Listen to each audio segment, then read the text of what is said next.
Check, check, check. Check, check, check. Give me just a second, guys. Give me just a second. I gotta get something ready. Welcome to Palm Springs, though. KPSP. If you would like to join us, you can hop on Pilotedge or you can hop on Microsoft Flight Sims multiplayer. We are on the USA East server. And in just a second, I will get you guys the link to this scenery if you are interested.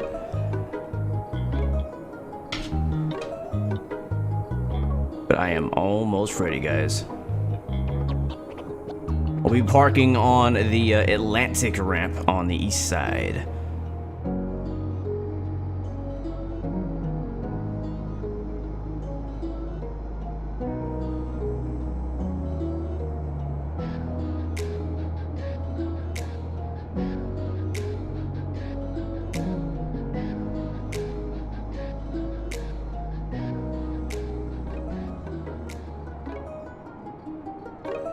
Almost, guys. Thank you so much for your patience. There it is. My laptop's extremely slow. There it is. Alright, guys. Link is now in the description for this scenery by Axonos. Beautiful. Willie Canuck, what's up, my friend? Welcome to the stream. Teddy Hazard, I see you. Rudin the Great, welcome to the stream and good morning to you. Land of the Lakes, hello, welcome to the stream, my friend. Connie Bowie, welcome to the stream. Camera's almost ready, guys. A kid named Kenny, welcome to the stream. For the rest of you guys, if you are actually ready to roll today out of Palm Springs, let me see those airplane emojis in the chat. If you love airplanes of all kinds, if you love flying more than you love walking,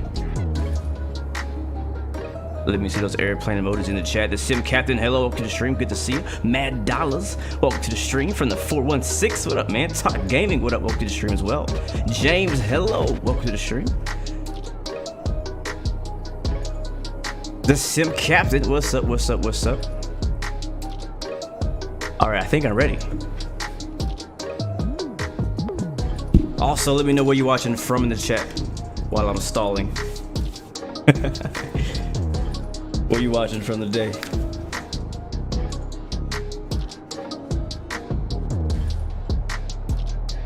You guys have no idea. You guys have no idea.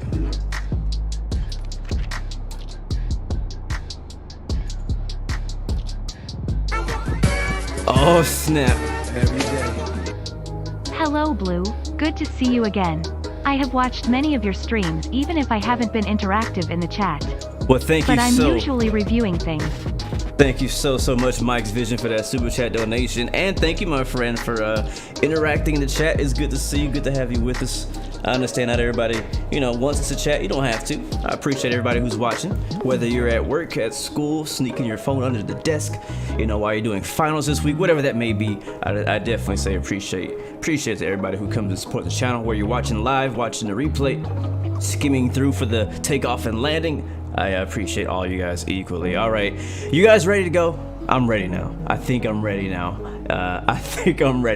You definitely want to have your eyes on the screen for this. Guys, thanks to Axonos, we are in Palm Springs, California, going skiing with the family in Jackson Hole. All thanks to Axonos. Hello, what's going on, beautiful people? Welcome back. It's your boy Blue, and this, my friend, is Microsoft Flight Simulator. You guys didn't see that coming, did you? You didn't see that coming, did you? I got my ski goggles on, cause we going to Jackson Hole. We going skiing. Thank you, Scotty Bob, for the follow. Welcome to the Blue Air Royal family. I actually picked these up in Albuquerque when I went out there for work. And even though they don't ski there, and I was like, you know what, I'm gonna use these for something. I don't know what I'm gonna use them for, but I'm gonna use them for something. So I'm not gonna wear these for the entire stream, or should I? Let me know in the chat.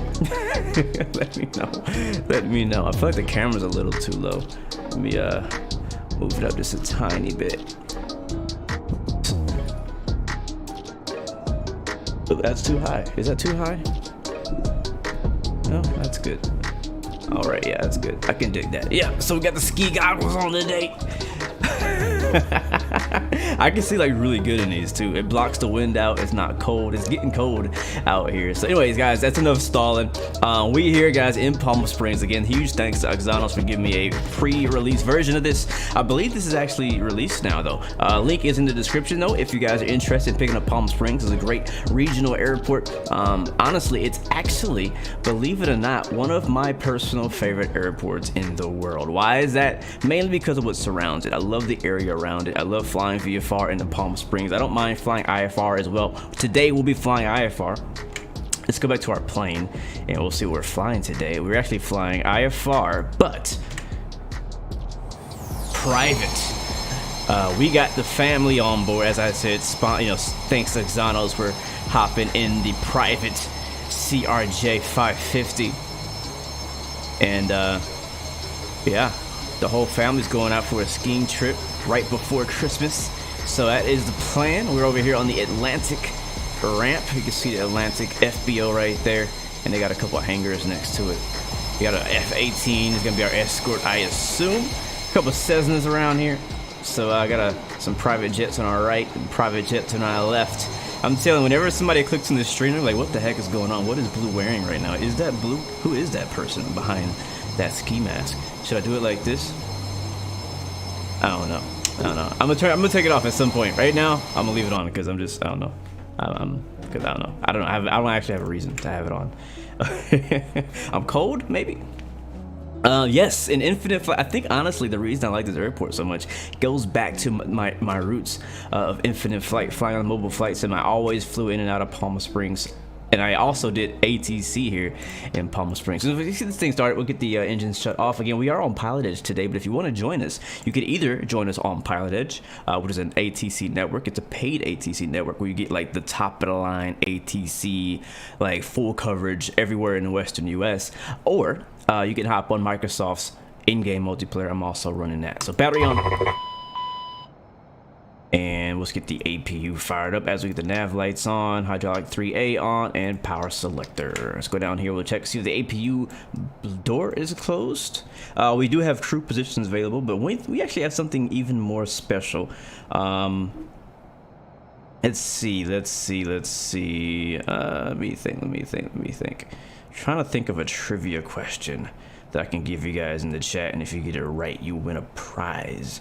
You don't actually win anything, so I'm not gonna get your hopes up, but like a similar prize. Trying to think. Should it be a okay, here's the trivia question. What was my first ever YouTube video that I posted on this channel? Go for it. I need to know. Whoever's the first one to say it. What was my first ever YouTube video on this channel? Let me know in the chat, and you're gonna win a special surprise. How to be a nerd and look cool. Wear ski goggles while streaming. I love it, Scotty. Thank you, man. Appreciate it. James came through with a basic aircraft landing, and it was on GTA 5. All right, my friend James, let's do it like this, man. You and 10 other people in the chat. All right, James, I want you to pick. I don't want. That's gonna be too much work. All right, so James, just you, James. All about you, bro. James, you are our special guest today. All right, you are our special guest. That's it. Like, it's you, bro. You are the reason why we're all here. Our special guest today is James. We are taking him and his family on a free trip to Jackson Hole for skiing in Wyoming. All right, so congratulations. Sadly, you don't do that in real life. This is only virtual. So but you and your virtual family are gonna be on board our CRJ 550 today, going to Jackson Hole. So congrats, my friend. So our special guest and his fam, he just won the lottery or won the Wheel of Fortune. I don't know. So yeah, there you go. There it is. So obviously, guys, this is a CRJ. We don't need a whole lot of crew. We are just carrying around a family, so we don't need flight attendants. We will need ground crew, and we will need a co-pilot just for the heck of it. No jump seats. Can be a family member of James, so he could probably pick somebody. I'll let James choose who's going to be our who's gonna be our jump seater. And yeah, so send it. All right, guys, let's get the plane started so we can get going. We do have an 1.5-hour long flight to Jackson Hole from Palm Springs today. So that is the plan. All the details. Does this look weird? I feel like this looks weird. I think it does. It's okay. You're supposed to look weird. I don't want to look normal, right? This is a one in a lifetime. I'm not gonna do this again. Like, this is it. This is the one time you're gonna see me in this. So take your pictures now. All right. So seatbelt signs on. I'll go through my checklist. And where is my checklist? Hopefully you guys are having a great holiday season so far. We have some pretty cool streams coming up this week. I got some more X-Plane and the A300 cargo runs coming up Wednesday, and then Friday we'll be either flying the DC-6 on Microsoft Flight Sim, doing some cargo there, or doing some 747 cargo on Friday. Well, I'm gonna have to decide which one I want to do because I have not decided yet, but I know one of those things are happening on Friday as long as I'm able to stream. All right, so APU, is it on? It's starting up now. All right, let's get our IRS going. This is gonna be down here, our navs and whatnot. This is gonna be a really interesting flight, guys, and the reason why it's interesting is not because I'm wearing goggles, but because we are flying to Jackson Hole, and last time I checked, Jackson Hole weather was pretty horrible. Great for skiing. Well, not yet. It will be great for skiing once the visibility clears up. But right now, visibility is not too great. We'll check the ATIS and METAR and all that stuff later on. As you can hear, the APU is firing up as the APU door is on. Cool. We're not gonna get the FMCs until the APU is done firing up. Did it actually start? Did I miss something? Did I miss something? APU door open. Okay, it's starting up. HET is rising. Sounds good. We have to wait for it. PPK Games, welcome to the stream, my friend. Good to see you. Yep, I guess your family members can fight over the jump seat. That sounds good to me, man. That's true. This would be a legit Fortnite character. I could dig that. Let's make it happen. It would be cool if these were VR. Oh man, I can't wait for the day when VR just looks like this and it's not like this, right? Like, I would rather have this than have this massive thing. Yeah, that'd be dope. That'd be really cool. Maybe in 2052. Probably when we get goggles like these, I'll be dead probably by then. Maybe, maybe not. I don't know. Let's see. Ski or fly, both, my friend. These are like the ski goggles and like the goggles you wear when you're flying in a biplane and you have no windscreen. Why is there an F-18 in front of me? Because he wants to go skiing too. Come on. Why else? Why else? All right, into the MCDU position initialization. Kilo Papa Sierra Papa. That's a kilo. Dang it. Hold on. That's a K, bro. That's a K. KPSP is where we're at. And we'll go to the next page. Copy the GNS position. Back. Drop that in there.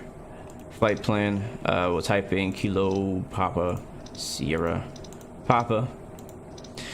And we're going to Jackson Hole today, so Kilo Juliet Alpha Sierra Charlie. Sorry, actually, Jackson Hole is also a scenery by Axonos too, so we get to kind of see two of their scenery at once today, which is pretty cool. So execute that on that, and let's go ahead and get our radios tuned. Again, we are on Pilotedge today, guys. Like, we are legit on Pilotedge.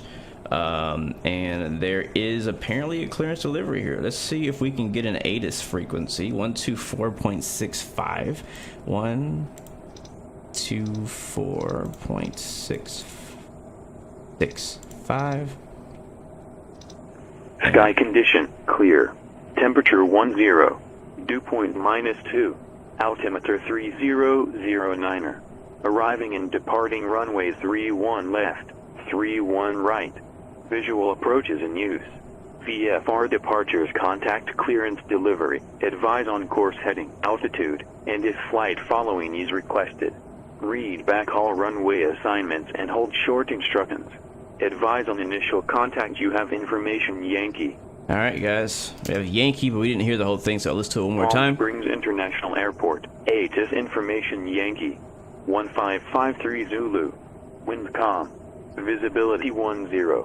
Sky condition clear. temperature 10, dew point -2, altimeter 3009er. Arriving and departing runway 31 left, 31 right. Visual approaches in use. VFR departures contact clear and delivery. Advise on course heading, altitude, and if flight following is requested. Read back all runway assignments and hold short instructions. Advise on initial contact. You have information Yankee.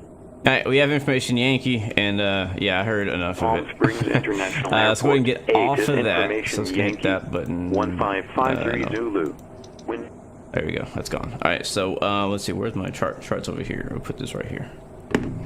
That's helpful. Clearance here in Palm Springs is 128.35. So let's go ahead and grab that. 128.35. Now we can actually also put that down here if we want. So it kind of depends on your preference.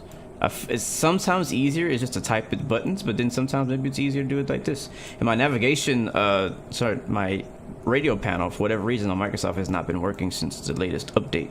It's a Sim Update 7, so I can't use that. So Pilotedge is online. They just opened up about 30 minutes ago, so they're all probably, you know, barely awake and grumpy. So that should be fun. Let's do a quick radio check out of Palm Springs, and hopefully we get some reply. So let's see. Palm Springs clearance, November 116 Bravo radio check. November 116 Bravo, you're also loud and clear. Just a heads up for you fellas, the self-radio check system does work 123.45 on both COM 1 and COM 2. As long as they're set to receive, you can hear exactly what we hear. Copy that, thank you. No problem. Alright, it's our Mr. best Rico Alpha buddy. copies as well. It's our best friend. I don't know his name. I probably should find out what his name is. He's like always controlling. I'm going to go ahead and file my flight plan. I was going to ask my IFR clearance, but I had not filed my flight plan. So I'm going to file it now to Jackson Hole, Slant Lima in the CRJ. So let's go ahead and ask for that clearance now, and I am ready to copy. So let's go. Palm Springs clearance, November 116 Bravo is looking for IFR to Jackson Hole, and we have Yankee. November 116 Bravo, Palm Springs clearance, stand by. Alright, so on standby, he might change it up, so we'll have to watch out for that.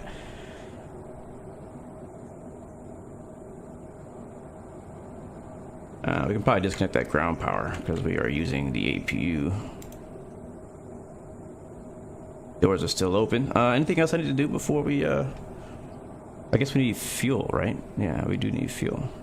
So while we're waiting for him to come back, he shouldn't take too long. We're going to say about 10 people on board today against James and 9 of his other family members on board today. He was the one who answered the trivia question, and we'll allow him to bring about... November 16 Bravo is cleared to Jackson Hole Airport. Cathedral 1 departure to the Palm Springs VOR, then as filed. Maintain 7,000, expect flight level 410 within 5 minutes. SoCal departure 135 point, correction, SoCal departure 126.7, squawk 7434. 7434. All right, clear to Jackson Hole via the Cathedral 1 Palm Springs transition, and then it's filed. Climb up to 7,000. Expect 140. Team is at a departure. Squawking. No, sorry. Departures on 126.7, and we're squawking 7434. November 16 Bravo. Yeah, November 16 Bravo. Readback is correct. Palm Springs is in a transition. However, that's just where the procedure terminates. All right, copy. Alright, so the only thing he changed was that he gave us a departure out of Palm Springs.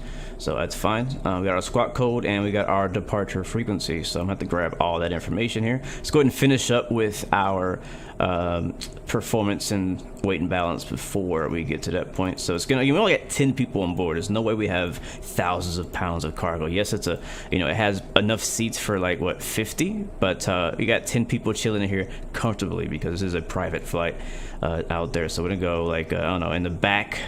How about we put like, I don't know, 50-ish pounds back here. I don't know. It's all ski equipment, by the way. And then we got some bags. It'll probably be like a week or so trip. I don't know, we'll say 100 pounds in the front.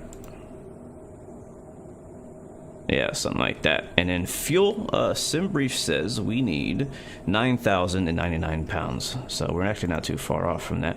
We'll go here. 9,099 pounds. I'm gonna hit enter on that. That should be good. I should confirm all that information. Hit set payload in simulator. That is going to, as what it says, set the payload in the simulator. I'm going to also copy this information, this new information, over to the FMS. So copy perf init data to FMS. That should now be in our FMS. We should also have some new V speeds here. So V1's a 124, VR 124, V2 137. So it's in the dry, flaps 8, and you can't see it, but right here it says set all. It's just a clear behind it. All right, so that's good to go. We'll go down to our FMC, and first we'll set our squawk code before I forget it, which is 7434. So 7434. Boom, I'll drop that in there. And then on comm 1, we're still on clearance delivery. We can go ahead and switch over to ground, which is on 121.9er. Let's go get that. These glasses, though, I know it's just a distraction. 121.9er, is that what I said? Yeah, 121.9er is ground. That's who we'll be talking to next. And then kind of waiting, we'll put tower in, which is going to be 119.7. Foxtrot, cancel altitude restriction, resume on navigation, and advise when you have the ATIS for Elmont. And I'm going to turn him down. All right, so navigation will advise when I have the ATIS. 119.7, man. It's been a decent little minute since we've been on Pilotedge. We'll see how things go. Hopefully we don't have any issues today. You know how it is. It's kind of been hit and miss every once in a while. Sometimes I do really well. Sometimes I do really bad. It either goes one or the other. I never do okay. It's either I do really good or I do really bad. That's usually how it works. Yeah, I think that's good. So we have our departure frequency. We'll put that in later once we get taxiing. Other than that, we'll go to flight plan. And we'll go to departure arrival, which means the Cathedral 1, runway 13 left, and it'll be it should be exiting from Palm Springs to execute flight plan. Yep, Palm Springs right there, perfect. We'll go to the next page. After that, we'll continue on the Victor 370, is it an airway, to 29 Palms, I think. So Tango November Papa. And you have a lot of waypoints in this one. It's like I'm in Europe. JOTNU, JOTNU. And then ZELMA, Zulu, Echo, Lima, Mike, Alpha. It's really good in my opinion, like if you're trying to learn how to say the alphabet in this way, to say it, like to practice it as you're putting in waypoints, spell them out using the millets. I don't know, what do you call it? The phonetic letters or something like that? Hotel, Alpha, Kilo, Mike, November, HK, yeah, so put that in there, and then LAKRR, next page, Lima, Alpha, Kilo, Romeo. Believe it or not, the way that I actually learned all these terms was watching other live streamers when I was just getting started into in the flight sim. I would watch a lot of different streamers and they would talk a certain way, you know, and that's kind of how you learn how to talk the talk, as you could say. And not just flight sim streamers, but also watching real world pilots do their thing. There's so much content out there now, even more than ever, of real world pilots and flight sim pilots. All right, Lima, Hotel, Oscar. I think my dog is scratching on the door. I'll let him in a second. Our last waypoint will be Delta November Whiskey, which is actually going to be kind of our transition to help guide us into Jackson Hole. When I last checked, weather looked pretty horrible in Jackson Hole, and it's a lot of mountains out there, and I believe this plane still doesn't have a terrain radar, so that's gonna be kind of that's gonna be the challenge, is just bad weather out there in Jackson Hole. So 410, we're cruising at 41,000 feet is the plan. It's good. We got 10 passengers on board, 155 pounds of cargo, very light today. I'm gonna hit execute there. We'll go over to VNAV setup, nothing to do there. I'm actually gonna click on, where is it at? Is it perf? Yeah, perf. See if it'll let me do this. 46. Nope, didn't think so. That's okay. Doesn't matter. Delete. Delete. Delete. Move. Speed brake. You're in the way. All right, and we'll go to, what's it called? Perf? No, not perf. MFD. No, that's not it either. MFD menu. There we go. I'm gonna turn on my VNav thingy. Good morning, Brandon. Good to see you. Welcome to the stream. It's he says it's always fun when you meet someone annoying in a bar and you bid farewell with Delta India Charlie Kilo. That's funny. It took me a second to spell that out in my head. That's funny, Willie. All right, so flight plan is done. Let me check my little quick start checklist I got on my phone. Make sure I'm not forgetting anything. APU's on, hydraulics are on, Iris is connected.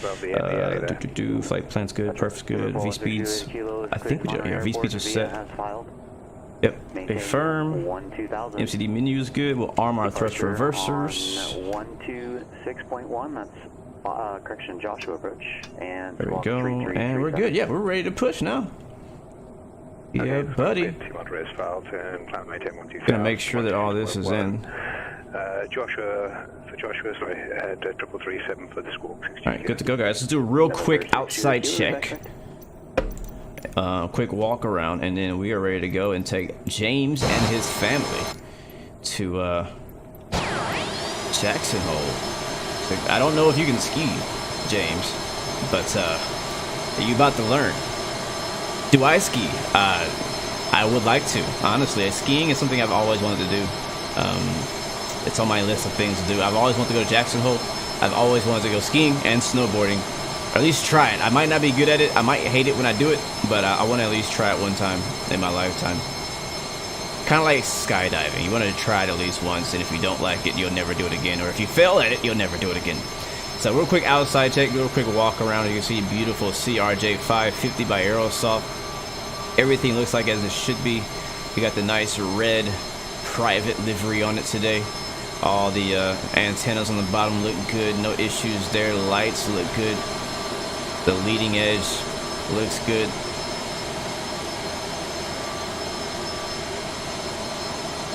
Gorgeous. Statics looks good. Flaps all look good. We'll kick the tires. Yeah, kick them. That looks good in there. No leaks. James says I can learn to. It does get very loud back here on the CRJ when the APU is on. At work, we see APUs quite a bit. Sorry, we see CRJs quite a bit, and the APU is very accurately sounding. You can see it gets louder as we get to the back. I'm gonna check the left wing. All the doors are closed. And this guy is just standing here. What are you guys doing? Thomas, you are from Wyoming, and you've been to Jackson quite a few times. Nice, man. Pretty cool. Well, hopefully someday I get to head out there. Alright, guys. Walk around complete. Let's hop back in the cockpit and get ready to go. Actually, I almost forget. James, my dog, wants to go with you, so if that's okay with you, I need to bring the dog. Let's go get him. I'm going to let him in the room. The dog wants to go to Jackson Hole. Yeah.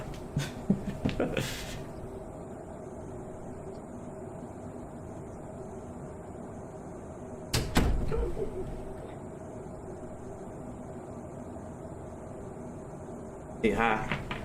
It's Blue. You wanna say hi? You wanna look over there? You wanna look over there? You wanna look? Yep. Yep. Dog's on board. All right. You hang out, right? All right. It's a good place to go fishing, really. I never thought. I don't think fishing up in Jackson. That makes sense. They got lakes and stuff over there.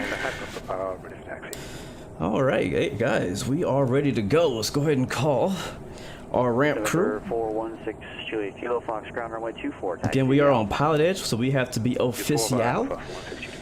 Let's see. Do we need to start the engines now or wait till we push back? Probably start them now. Let's see, so 1-3 left. Which way do we need to go? I think we go this way. Yeah, I think we need to go that way, right? Yeah, we'll take Alpha. Yeah, we'll do that. We'll do that. So we'll go ahead and call toolbar pushback. Where is that option at? Wow. Okay, there it is. All right, start pushback, please. We should hear him talking. I guess he's not talking to us. Does that not work anymore? Is that broken? Oh, you know why? We're in a position that doesn't have a pushback thingy, so it's gonna be like a fake, unlegit pushback. That's okay. That's all good. What up, Jake? Welcome to the stream, my friend. Shout out to the dog. Absolutely. Abso-freaking-lutely. All right, so I guess we're just ready to push then. So we'll go ahead and turn the beacon lights on. SoCal approach, Skyhawk 46 Foxtrot. Logo lights. All the hydraulic pumps are gonna come on. 46 function, roger, remain outside. I'm gonna fire up as soon as we start pushing back. We'll get the boost pumps on, air conditioning on, window heat on. Probes will wait here just a second.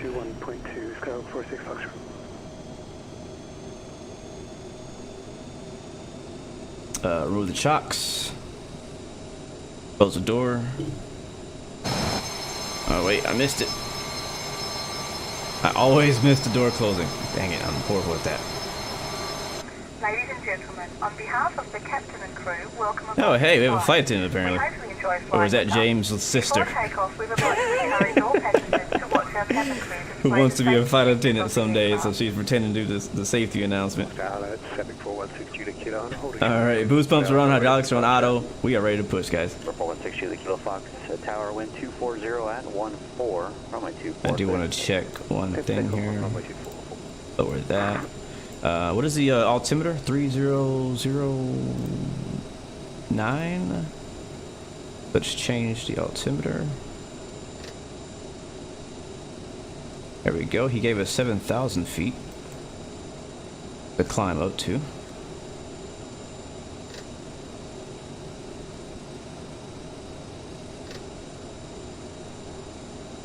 There it is, 7,000 feet. And what else did he give us in that clearance? I think that's all we need to worry about.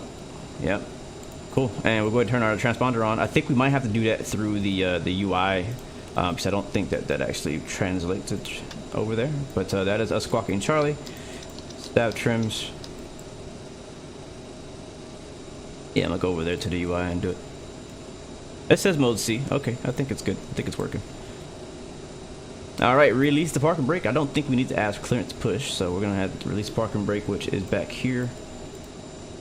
And I'm gonna ask for reverse, and he's pushing us. This can be pretty much a direct to the left, to the right here. Nose right, nose south. We're pretty big compared to these other planes out here. Man, he is moving fast. Jeez. No problem, Willie. I'll see you later, man. Thanks so much for joining us today and hanging out, sharing some jokes. All right, while we're pushing, we'll get that right engine fired up. So starting engine number 2.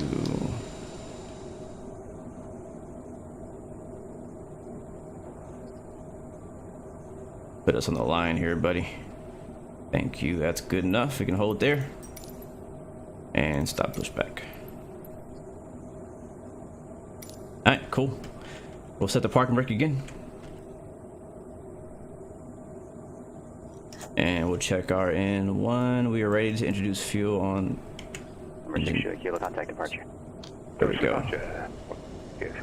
Hopefully guys, oh, you know, we freaking forgot. I always forget, because for whatever reason it does not start automatically, and I need to update it because I heard that there was an update and I still haven't updated it. I'm using 1.0 of FS Realistic, and there is a newer version out now. FS Realistic. FS Realistic is started. Let me get the this departure. Ladies and gentlemen, please pay attention as we display the safety features and procedures of the aircraft in case of an emergency.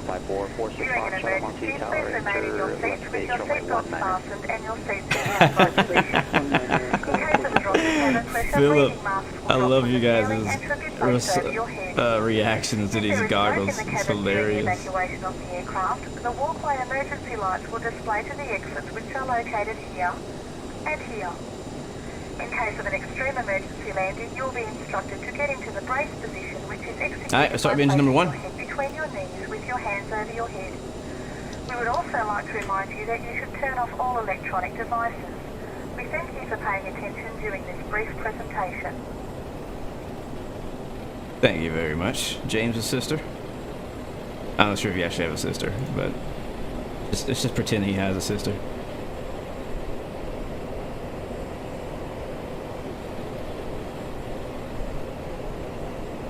Alright, 21%. Here comes 22. Fire 'em up. Why am I wearing Daft Punk style goggles?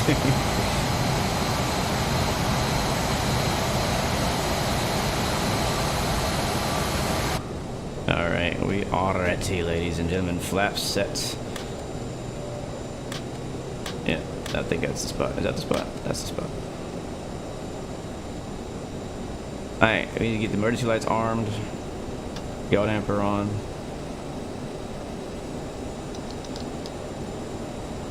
Alright, we are ready to taxi. And we still have Yankee, unless it updated.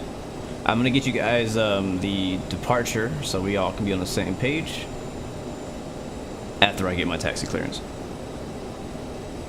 Palm Springs ground, November 116 Bravo is ready to taxi with a Yankee from the Atlantic Aviation ramp on the east.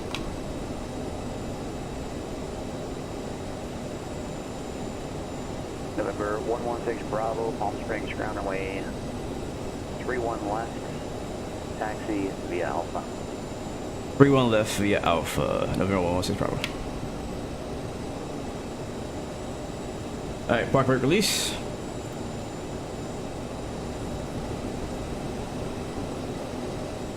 Let's go, guys.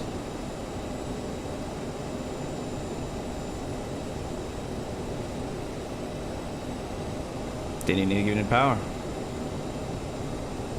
You had a 118 miles per hour gust the other night in Wyoming. Holy crap.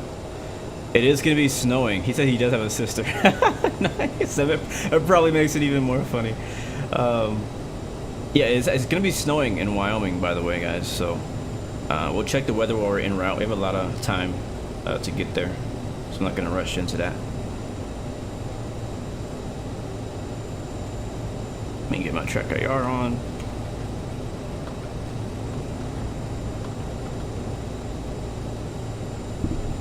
There we go. F-18 is escorting us down the taxiway. We forgot our taxi lights.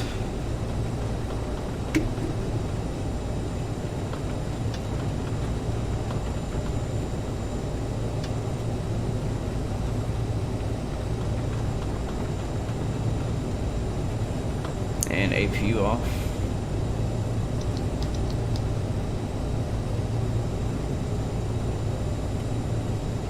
It's been really windy here in Texas lately. Not 100 miles an hour windy, but it has been windy. Let me make sure I can cross this. I should be allowed to cross this. This is actually runway. It's actually not a runway. Oh, yeah, I should be able to. Yeah, I can cross this. It's actually a non-movement area, I think. So we're on Alpha now. My friend YRC, this is the CRJ 550. Basically the equivalent to the CRJ 700, 900, and 1000 when it comes to cockpit. It's just different sizes.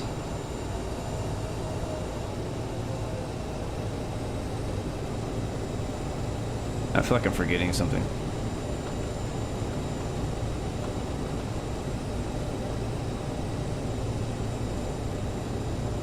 Alright, I'm gonna hold it short up here.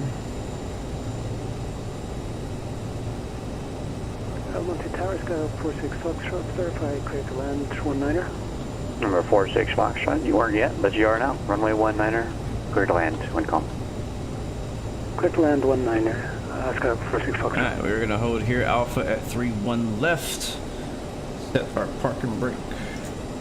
And really quickly before we go, let me show you guys and we'll brief the departure together so we can all be on the same page. That's alright with y'all. Let's see. Central kill window. Boom. Here it comes.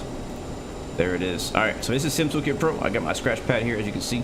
We're actually gonna minimize that and go down to Navigraph. And this is our departure. So we are here, holding short 31 left.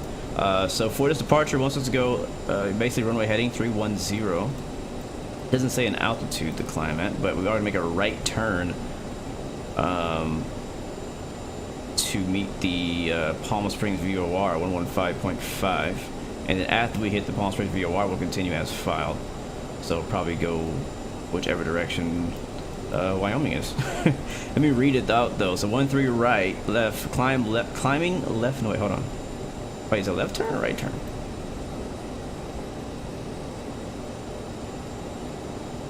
Oh, we're on 31 side. Yeah, climbing. 46 Foxtrot. Climb heading 310 to cross Palm Springs, radio 268. Okay, that's good. Yeah, then turn right direct to Palm Springs VOR. So here's a 268 right here. It would be helpful to put that in our radio. So 115.5. Are we gonna try this? We're gonna try this. So radio. Oh, it's already in there. Cool. 115.5. That's dope. All right, maybe it already did it for us. That would be nice. Then I don't have to calculate anything. We are on Microsoft Flight Sim, the sim that we cannot trust too well. Flight plan. Is there a legs page? Legs. There we go. Gonna check if all of our stuff is in here. I didn't actually check our flight plan earlier. Yeah, it looks like it's gonna do it. So we should be okay. There's no vector. There's nothing gonna leave us dry, leave us hanging that I see in the flight plan. We should be good to go. But you guys see what's on there is straight out, and then turn right heading straight to Palm Springs. And after Palm Springs, we're gonna go to IMRUB, which is could be I think 104 degrees at 9 miles. So it should be pretty simple. So let's go ahead and go for it, try it out, and see what happens. Not the most, it's a straightforward departure, but it's not a straight out departure. It's not, you know, you gotta actually kind of know a little bit of something. All right, let's go ahead and ask for clearance to take off. VAR TAC. Doors are closed, beacons on, fuel pumps on, hydraulic pumps on, parking brakes on, after start. Electrics good. Bleed valves, auto packs on, AP off, anti-ice good, nozzle steering armed. Taxi, see, flight controller trims good, thrust reversers are armed, we've already done that before takeoff. Fuel cross flow to manual, we didn't do that yet. That's up here.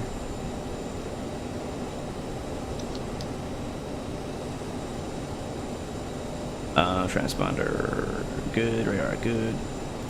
Yep, rest of that's good to go. We are ready to go. All right, cool. We'll switch over to tower. Tower is gonna be on 119.7. Is that down here? It is. All right, now 119.7, our departure frequency. Let's go ahead and grab that real quick before we get real busy. Our departure frequency is 126.7. So let's drop that here. 126. Number 6 Juliet Kilo, contact Baker's fuel approach 118.8. 7. We'll put that in our pre. And we're good to go. Palm Springs Tower, November 116 Bravo is ready to go at 31 left at Alpha. Number 116 Bravo, Palm Springs Tower, runway 31 left, cleared for takeoff. 31 left, clear for takeoff. November 116 Bravo. All right, guys, let's go. Next approach, good morning. It's Epic 416 Juliet. I'm level at 12,000. Strobe lights on. November 416 Juliet, Kilo Bakersfield, bird, shell altimeter at Bakersfield 3000. Good to go. Release park orders. 06 Juliet, thank you. Go on the runway. Check left. Clear. Check right. F-18. He's watching us. We got a whole lot of wind fans over there.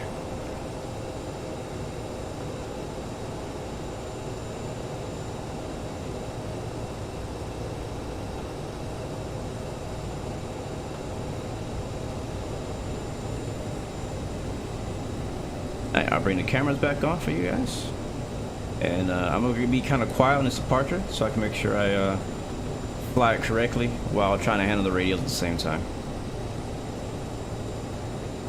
Once we get on the runway heading, I'll set the heading bug. What up, HD? What up, Nick? My nose itches.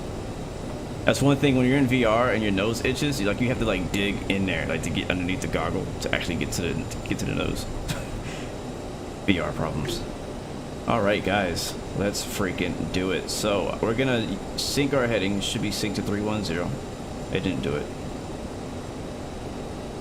Uh-oh. Don't tell me I'm gonna have autopilot problems. Flight director? No? Just have to change it manually. 310. I can't sit on the runway too long. He clears to take off. We gotta start rolling. Gotta start rolling. Okay. Hoga?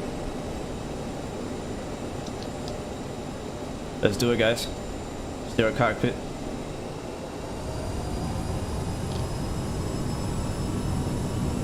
There's Toga. Flaps are set, bro. Shut up. Alright, we're rolling. Airspeed's alive.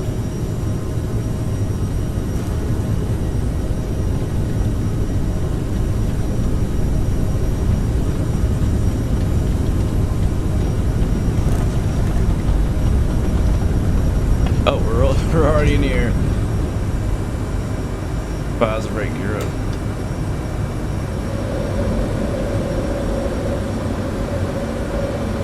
A bit of trim.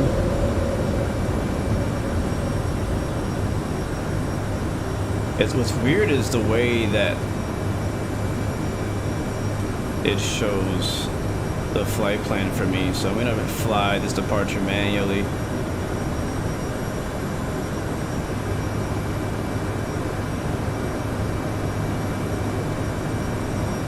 There's 2,000. Again, 7,000 is as high as he wants us to go. I'm gonna bring the power back. We're not yet at that radial, so we gotta keep climbing. Using the trim.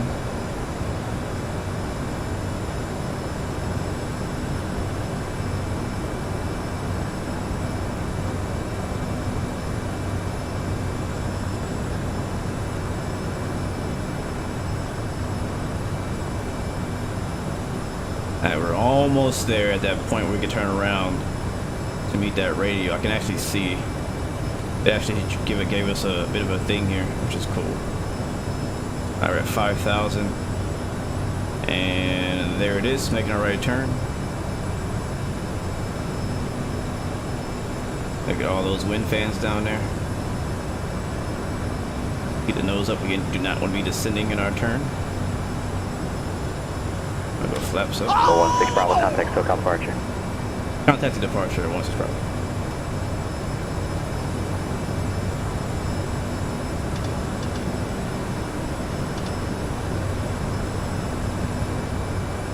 Alright, still in our turn. And how high are we?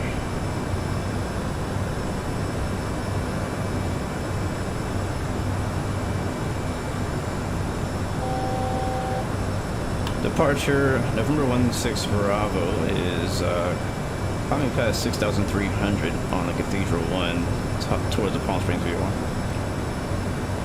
November 116 Bravo, SoCal departure, radar contact, climb and maintain 13,000, Palm Springs, altimeter 3011. Alright, climb to 13,000 for November 116 Bravo. Alright, here we go. So direct to Palm Springs VOR. They're doing good. We just hit 7,000 when you said that, which is good. It'd be really helpful if I could turn on autopilot right now. So if I get it trimmed out best I can, so that I can take my hand off of the yoke to do some business here. We are clear to go to 13,000, so. And for whatever reason, my heading sync button is not working. So I have to just manually change it. 16 Bravo VFR traffic at about 2 o'clock, 3.5 miles southbound altitude, indicates 8,600 type. unknown, altitude unverified, should be no factor. Copy, thank you. We'll keep an eye out. November 116 Bravo. Alright, we're almost at the Palm Springs VOR, 4 miles out. Trying to make some adjustments, do some multitasking right now, trying to change my heading bug while flying it by hand and handling the radio. Quite the task. Here comes the Palm Springs VOR now. We go ahead and turn. Let's go down here, our flight plan.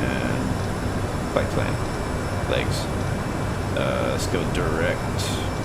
Do F-Thrub. Execute. Alright, that's this way. And let's see if I can just hit nav. If that will contact Los Angeles Center help us out. Autopilot engage. Speed mode. LA Center 135.56 units here. FMS 1. Number 16 Bravo, contact Los Angeles Center 126.35. 12635. What's the problem?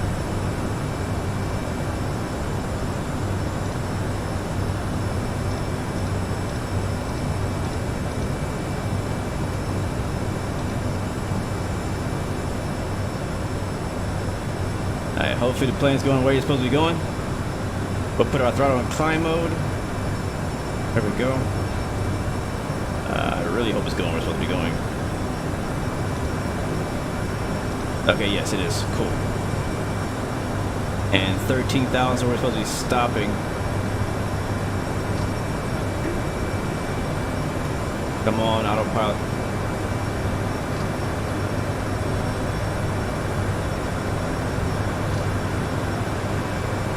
There it is. Alright, hit speed mode again.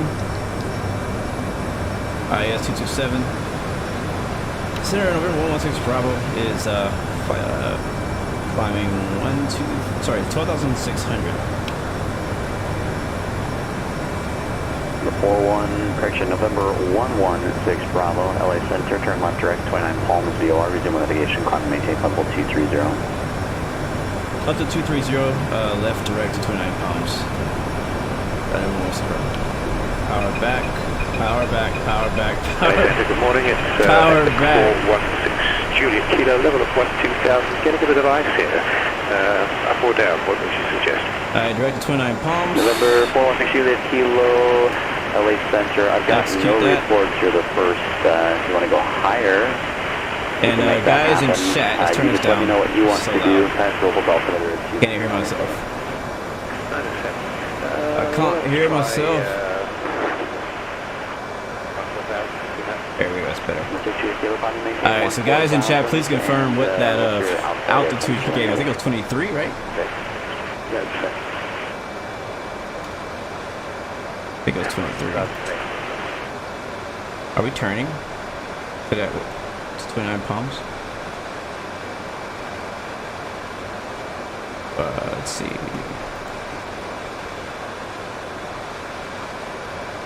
No, we are not. Why are we not turning?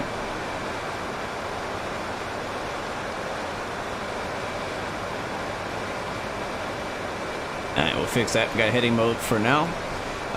Was it 23? Yeah, 20. Thank you guys. 23,000 feet. Just let me go ahead and make sure that's plugged in while we are climbing. And we're going to get too slow here in a second. The CRJ, man, it can be a workload here when you got to do everything manually. It really does feel like a private jet. Alright, speed mode. And now that we are on our way, I'm put this back in climb. LA Center 62 here, yeah. There it is. Climb mode.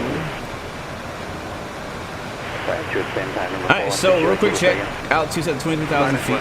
We are in climb, currently on heading mode. For some reason, we're not following the heading. Why are we not turning? My yaw damper on? Number 6 years ago. Andrew's calling the report. Why am I not turning?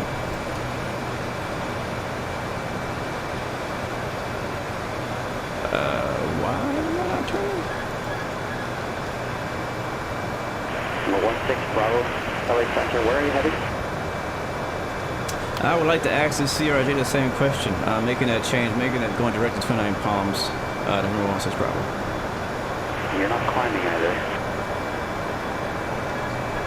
Hey, firm. We're going to go ahead and climb now, 20,000 feet. Alright, he's got to go off. It's time, it's game time. 73 Echo Alpha. This CRJ giving me all kind of problems now. Departure fly heading 150. Alright, autopilot disconnect. My controls. 2,400 kilobits. Wait, I don't have like any control. Block 4246. What is going on? Alright, there it is. What happened? What was on? I hit a button. Was I on pause? Mercury, Echo Alpha Rebecca.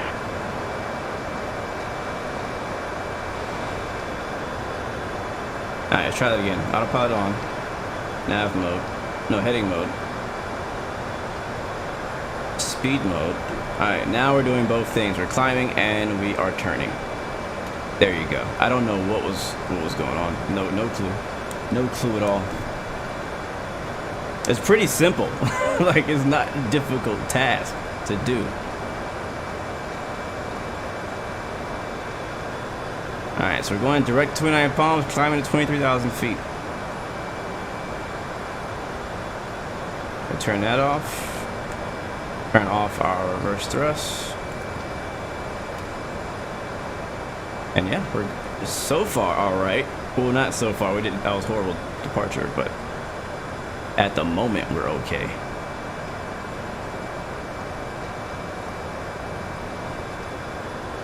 Make sure my throttle's in the right detent. Yep, there it is. Alright, nav mode. Let's see if it'll follow. Nothing to do here, folks. Keep moving along.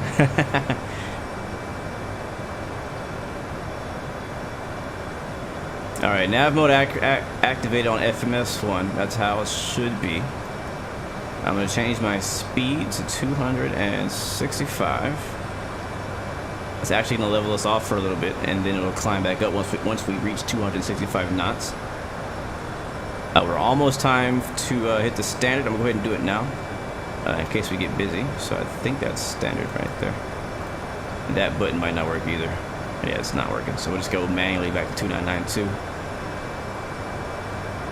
And we're 22 miles from 29 Palms.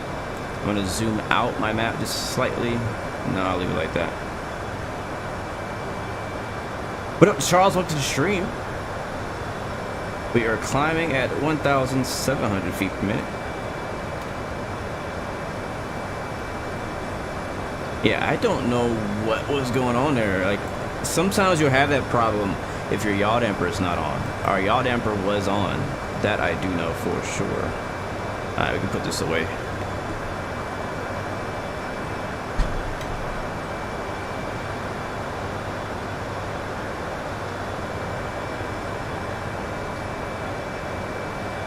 So yeah, I don't know what the problem was. And I forgot to screw the chrono. That's my last worry, and my landing lights. We'll do it after the takeoff checklist to make sure we haven't screwed anything else up.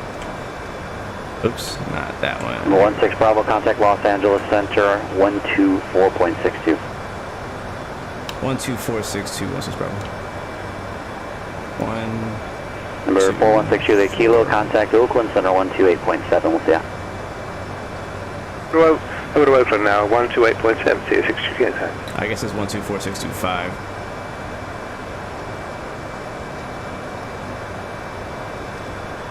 Alright, should be talking to center now. Center November 116 Bravo is passing flight level 220 for 230. Number 116 Bravo, Los Angeles Center, climb maintain flight level 410. We'll climb with the 410s, November 116 Bravo. Sorry about that issue earlier. Number 73 Echo Alpha, John Wayne ground runway 20 left at Kilo, taxi via Alpha, Hotel, Charlie, Kilo. Turn him down. His voice is kind of piercing. It's like low, but like it's still piercing. Alright, so we're cruising at 41,000 feet today in this CRJ 550. Number 73 Echo Alpha, runway 20 left at Kilo. There we go. Taxi via And Alpha, let's keep that speed coming, so Hotel, speed mode back on. Charlie, I'm going to continue climbing around 265, indicated. I'll tell you, man, FS Realistic makes it quite loud in the cockpit with all the wind sounds. Like I like it, but I wish I could. Well, I guess technically I could turn it down myself. Might turn it down some. It's kind of loud.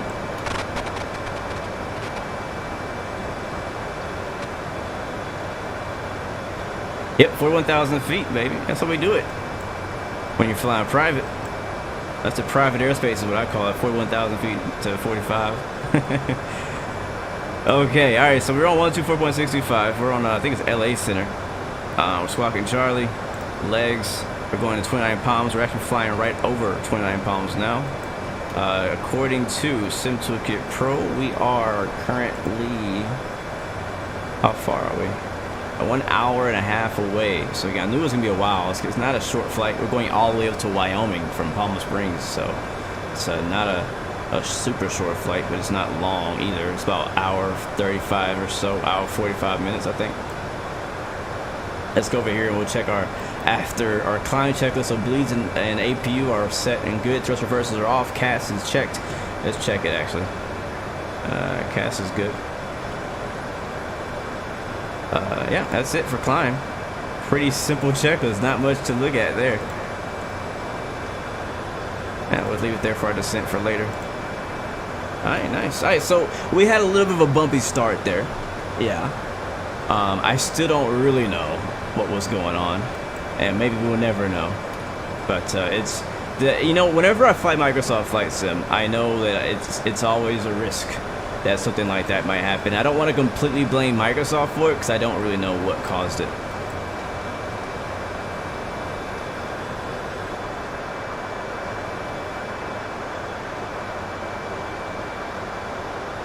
But yeah, it's also, you know, the CRJ. So I think we did okay. We didn't get too far off course. We did go a bit more east than they would like us to have gone. But I think we're all right. I think we are all right. Check our fuel page. 45,000 feet with the CRJ. San Francisco to YEG. That's a good one too, man. Yeah, I chose 41 today. I think the service ceiling actually for this particular CRJ is 41,000 feet.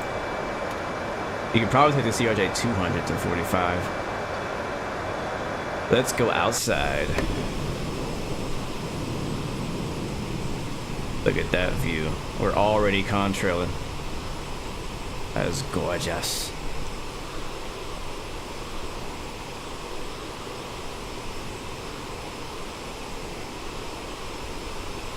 My CRT was like, no, I don't want to turn left. I was like, come on, man. I'm on Pilotedge today, bro. You better act right. Wow, it'd be really cool if they had a variant of the private version, but with like a more executive interior with like a couch and big screen TVs and a bed in it, stuff like that. That'd be pretty cool. You flew 45,000 feet with Air Canada. Yeah, so Air Canada, they fly into Houston from, I think, Toronto, like daily, I believe. They have like 2 or 3 flights daily in and out of Houston. And in a CRJ, I think it's a 900. And I'm like, man, I don't know if they've reconfigured the cabin to make it more comfortable, but that's like a 4.5 hour flight in a CRJ. And I was like, that's not the most comfortable thing at all. Yeah, CRJ is like, what's left? It's like, you want to go which way? I can only turn right. I only know right turns. That's what my CRJ said. But yeah, I mean, the times I've been in a CRJ are usually for short 30 to 45 minute, max an hour, hour and a half long flight. Oh man, the beauty of Microsoft Flight Sim. Beautiful clear skies out here in California, Southern California.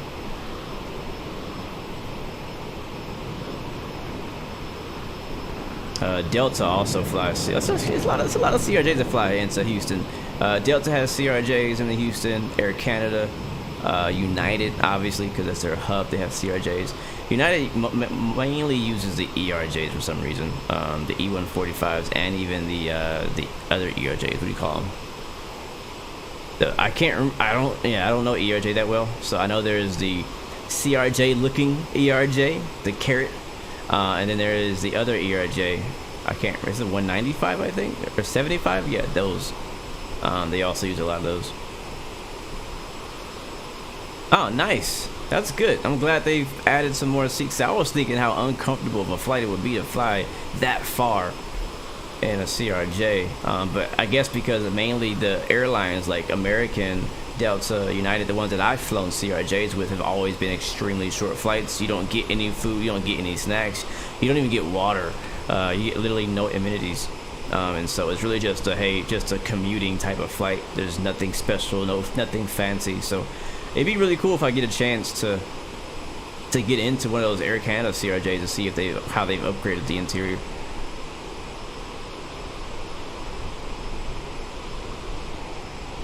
Why is the plane swaying? Because I don't know. The autopilot is not working correctly. It shouldn't be doing that. Turn off the X783 Echo Alpha, John Wayne Tower, wind calm, runway 20 left kilo, clear for takeoff. Yeah, what's happening is it's actually trying to follow this right here. It's trying to stay on this line, but it keeps like overshoot. Yeah, it's been a problem with the CRJ and multiple other Microsoft Flight Sim planes, so it's probably a Microsoft core issue than anything else. That's my guess. But we're passing 37,000 feet now, so we're doing really good at Mach 0.73 at the moment. Bring it back to Mach 7.1 to get us a little bit better climb.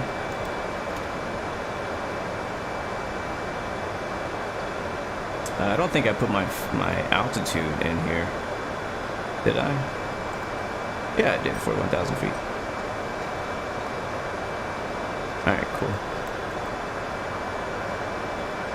Yeah, I don't know if I'm doing something wrong, but I can't, for whatever reason, click on standard. Doesn't work.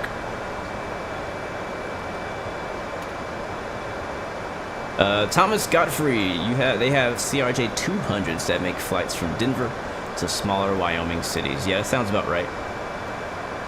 That sounds about right. All right, 39,000 feet and counting. Yeah, it's kind of stable out since it got past the last waypoint. It's stabilized, I should say. Looking much better. Much better. I would love, honestly. 3 Echo Alpha, radar contact, say altitude. Let me turn him down even more.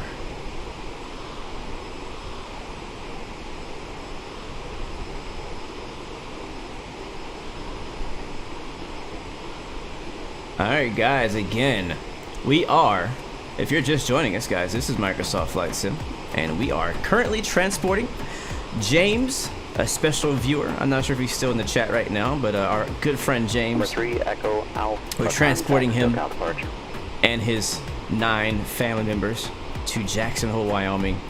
Special thanks to Axonos for sponsoring the flight from Palm Springs.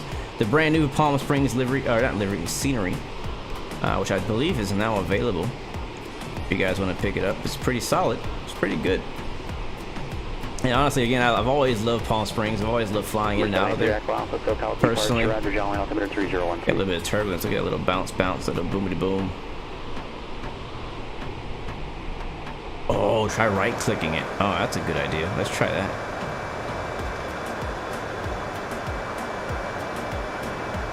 Nope. Doesn't work. Good idea. But it was a fail. Didn't work, sadly. But yeah.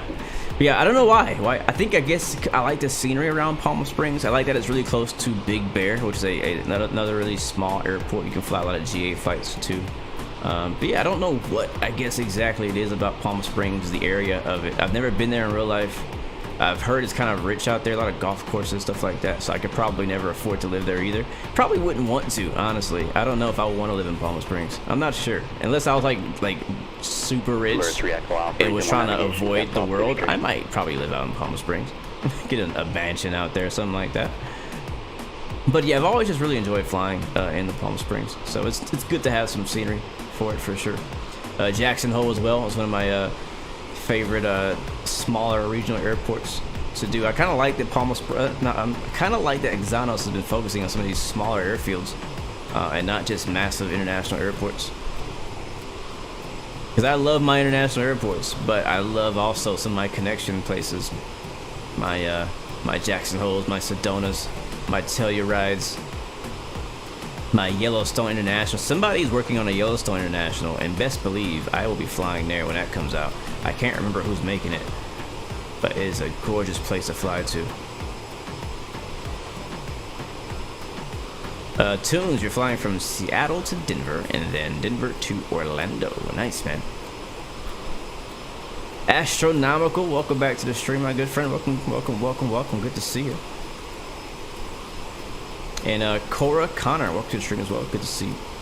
So one thing that's gonna make today's flight interesting, besides this, well, mainly the scenery we're flying out of, scenery we're flying into, and the scenery we're flying over. As you can see right now, I believe we are, actually let me just show you where we are on the map.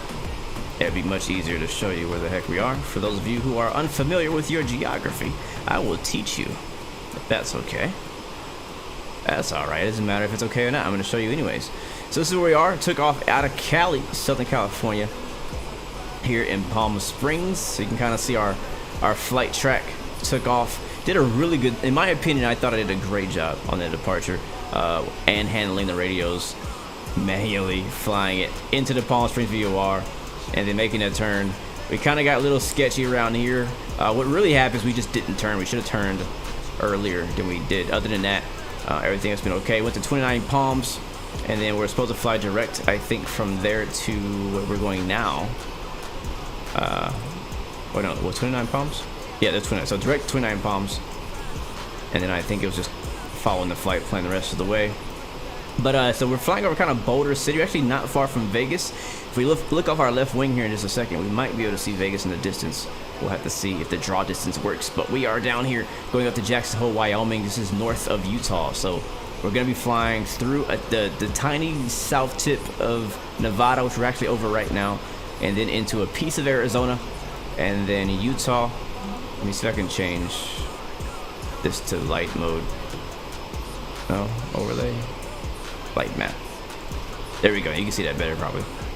Yeah, Vegas, a little bit of Arizona, flying through a lot of Utah. Beautiful Utah. We're flying right over top of Salt Lake City, and then we'll be descending after that. We're actually gonna get a piece of Idaho too in there until before we go into Wyoming. You see some like some weather systems going on out there, some snow, some icing, some cold weather. So we'll have to check the weather out there. Right now we're an hour and 7 minutes out. So yeah, boy, it's gonna be a good flight. I'm looking forward to it. I thought about doing like Telluride, which is over here. I was like, nah, we'll do Jackson Hole. It'd be a really good flight. So I think I'm gonna be happy I did it. It's gonna be definitely challenging as we get closer there. Descending with no VNAV, being on Pilotedge is always a challenge in itself. Making sure we stay on top of the radio calls and stuff like that.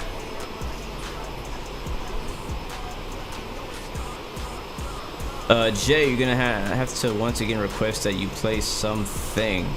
Been a while since you've heard it. Something. Do I have that on my playlist? November 3 Echo Alpha, correction, November 3 Echo Alpha is clear by Oh, I do. Yeah, here we go, bro. Alright, guys, I don't usually take weather. I don't usually take song requests, but because this one is on my playlist, this one is for Jay Knows a Way. A throwback song we used to use all the time. Here it comes. I'm gonna turn it up just for you, bro.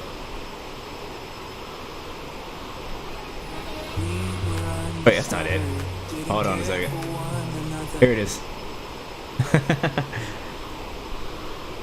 By Rambutan. Alright, we should see Vegas off our left. That's true, I haven't played the song forever.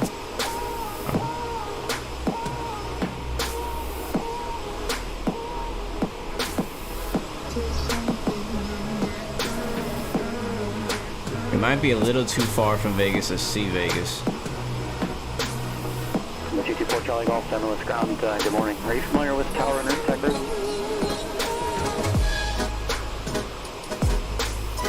November 4 Charlie Golf, there's mandatory routing in the SoCal area between certain airports and San Luis. We use this song for a long time for my intro to my streams. So let me know when you're ready. Actually, not a long time. I use it for a short period of time.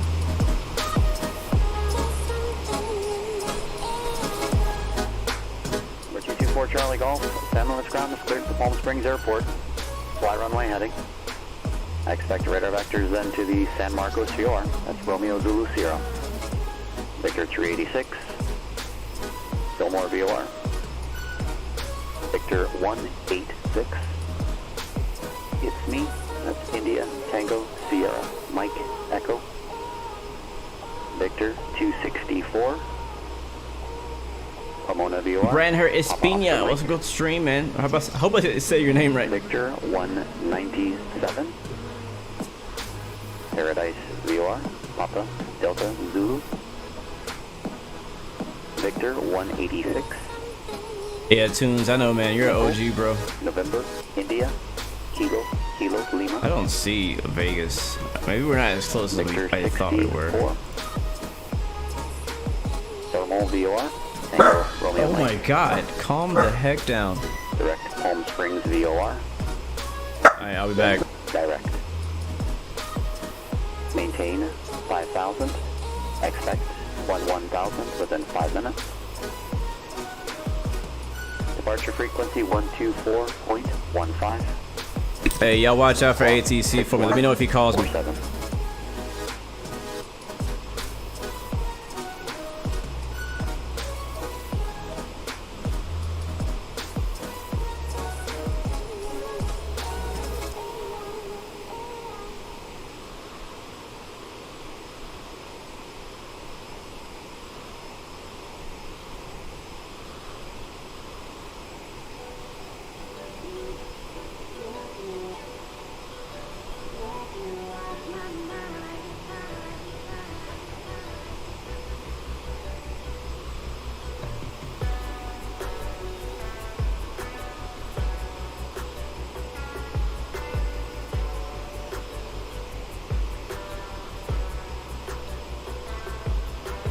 Before Charlie Golf, readback is correct. However, there's a change here, departure instruction. Rather than runway heading, we're going to assign the runway 29er departure procedure, runway 29er obstacle departure procedure to the Morro Bay VOR, which is Mike, Quebec, Oscar, then direct San Marcos VOR, Romeo, Zulu, Sierra.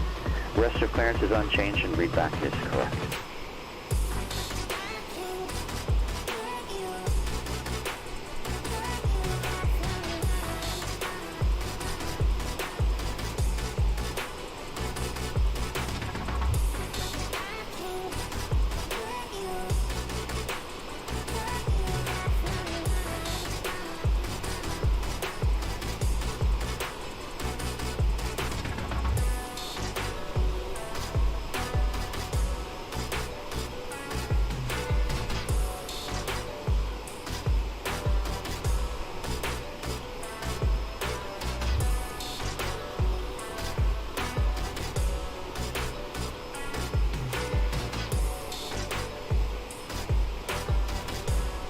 Alright, I'm back. Did he call me?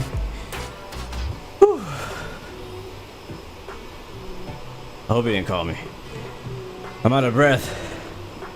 I ran up the stairs as fast as I could. No calls. Good.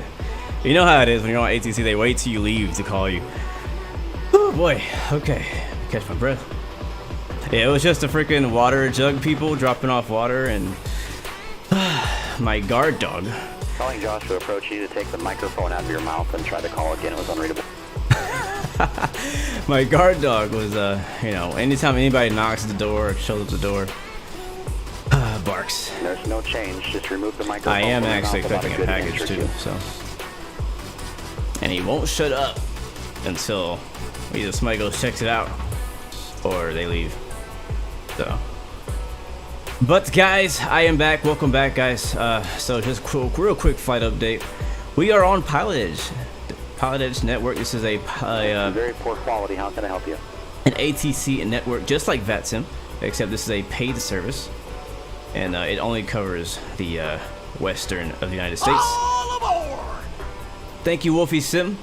Gaming for the subscription. Welcome to the Blu-ray family. I do honestly personally like Pilotedge a lot. I like to get on here I'm having a really hard time understanding as much as I can. I personally enjoy it. I know that they get some bad what's the word? A bad reputation sometimes for being a bit too strict. But I honestly have to give them credit for teaching me a lot of what I do know.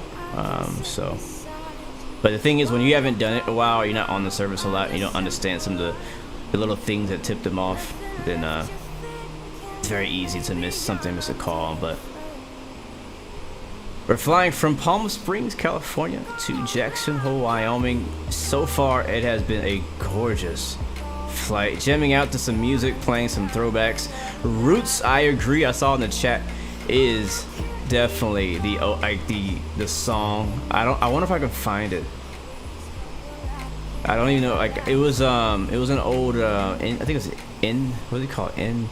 No copyright sounds. So NCS. I assume it's still not copyrighted. Is that the Grand Canyon? That might be the Grand Canyon right there. We're still banking. Like he's like rocking to the music, doing like this. That's literally what the plane's doing right now. And he came from Palm Springs. His plane came from Coachella. It's just like, I'm pretty. Yeah, that's the Grand Canyon up our right side, or it might be Bryce Canyon. There's other canyons. The Grand Canyon's not the only canyon, guys.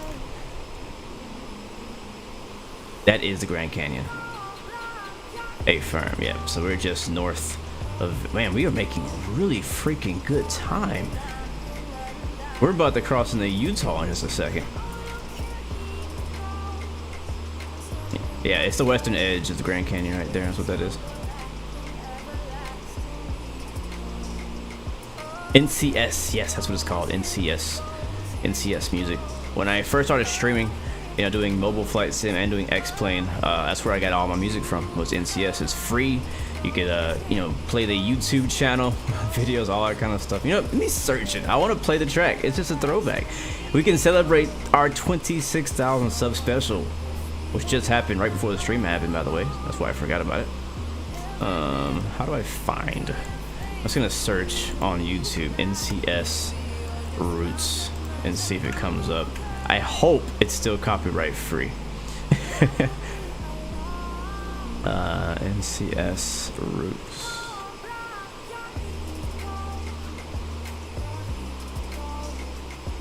I think this is it. I don't remember what the name of the person was. I do know it was called Roots though. Alright, 5 years old. Let's see. It might if it demonetizes my video, you know what, whatever. So be it. I'll take the hit. I'll take the hit. I'm about to play it and see. Hopefully we don't get an ad. We're probably gonna get an ad. Yep, there's an ad. Alright, let's see. I'm just gonna play a tiny piece, because if it's not right, we can get our money back.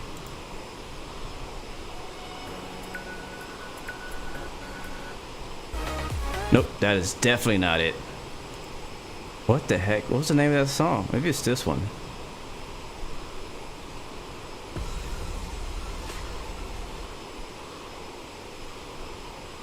You know, honestly, that's the thing. Even though NCS was called no copyright sounds, and you're supposed to be able to use that music and not have to worry about demonetization or copyright, there were a few songs in their playlist that were copyrighted. I'm not sure if they removed them or if they got copyrighted later on. Because here's the thing: is like at the time of them posting it, it may not be copyrighted, but you know, the artist could be, hey, well, I want to put my music on this platform, and it could later get copyrighted. Another really cool thing about this flight today, guys, is that we're flying from the desert into much colder climates. As you can see, already starting to see some snow-capped mountains as the mountains are getting a bit higher and the weather's going to be getting colder as we fly north over Nevada, actually going into Utah. Now we should be crossing into Utah. Now you can already see lots of snow-capped mountains up top. We got clear skies, but we did have a weather system roll through here not long ago. Cadges, when am I going to fly DCS? Very soon. Probably, if I can, I might be able to fit one in before Christmas, or it might be after Christmas. Because right now we are working on the Blue Arrow Force. I've gotten trying to organize a few guys together to actually call us a squad. You know, we usually just kind of fly whatever, but we got a lot of really cool liveries, and we're trying to organize and actually get people who like DCS together and start training each other and getting actually effective at flying and working as a team. So we're working on that. I already got about 5 or 6 people with us. So if you guys are interested in that kind of thing, if you like military or you know, combat flight sim style stuff, or you like DCS world and you want to join kind of like a you know, a squad, it's mostly for fun. We're not going to get too serious just yet. Like you're still eating your microphone. Is it? Can you back it up a little bit? The quality's better, but it still sounds I kind of wish I could hear this guy. But yeah, that's what it is. So if you want to join, then let me know on Discord. Join my regular Discord, and I can get you the link to the actual Blue Arrow Force Discord. Made a new Discord for it. I have not added that to Nightbot yet, so I don't have a link for you guys just yet, at least not at the moment. So that's coming soon. But it's pretty fun. So far, we've been learning a lot. We should be getting a radio frequency change sometime soon. But let me see if this is the song. I think this is it. This is it. Oh my. Oh. 4 Charlie Golf, Roger. I've got altimeter 3001. 3001. Looks like we're getting runway 11 back. And with that change departure instruction, rather than runway 29 departure procedure, will be runway 11. I might cry. I'm just kidding. I'm not gonna cry. World AVOR. Let me see if I can get the volume. Taxi via Alpha. Alright, you guys ready for some for the ultimate throwback when it comes to music for my channel? Oh man, if you were here, and if you guys weren't here back then, it's okay. I understand. So, you know, we got a lot of new people. Matter of fact, we got about 20-something thousand new people on the channel since I've used this song. But this is actually the song that I used to use consistently, probably the longest period of time on my channel when I was first streaming Infinite Flight, the mobile flight sim, and streaming X-Plane, I think, as well. When I first got my PC, when I was moving from mobile flight to PC flight, this is the song that I use for my intro every day. And here we go. I'm gonna play the whole thing. Hopefully I don't get a copyright strike. If I do, I don't even care. Here we go. This song is called Roots. Unknown Brain Roots featuring Axla. I'm not sorry you say that. I wonder if it's on Spotify. I'm gonna look it up.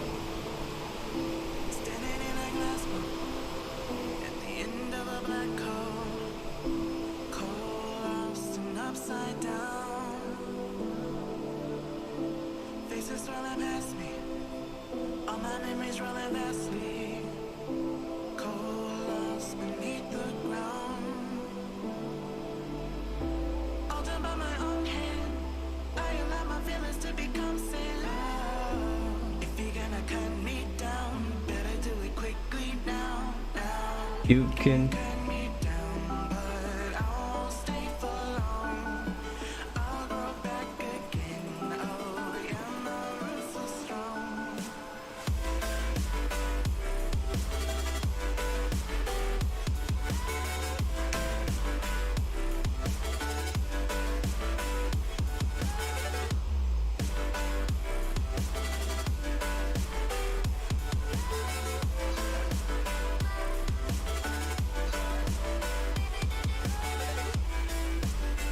It's song taking me back, man. Hey, I still love this song.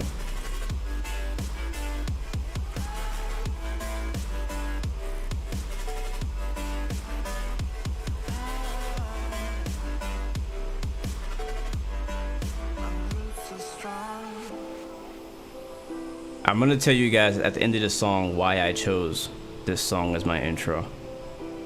I actually had a reason for it. It wasn't just a cool song. This is not forever. Folks changing like the weather. Cold wind and all. Number 116 Bravo, contact Salt Lake City Center 128.72. Take care. 128.72, November 116 Bravo.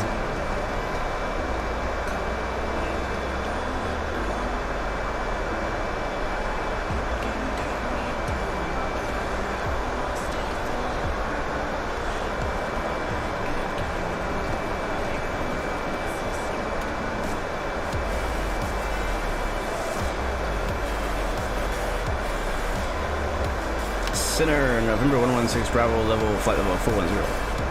November 116 Bravo, Salt Lake Center, roger. Loud in there.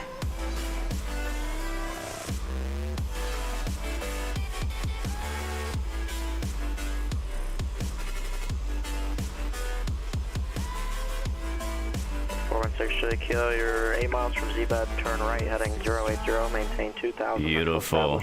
Man, so I was able to find this song on Spotify, adding it to my favorites. I might add it to this playlist. I need to first find out whether or not it's actually copyright free. Because all the songs on my playlist are copyright free, so I know it's safe to play them.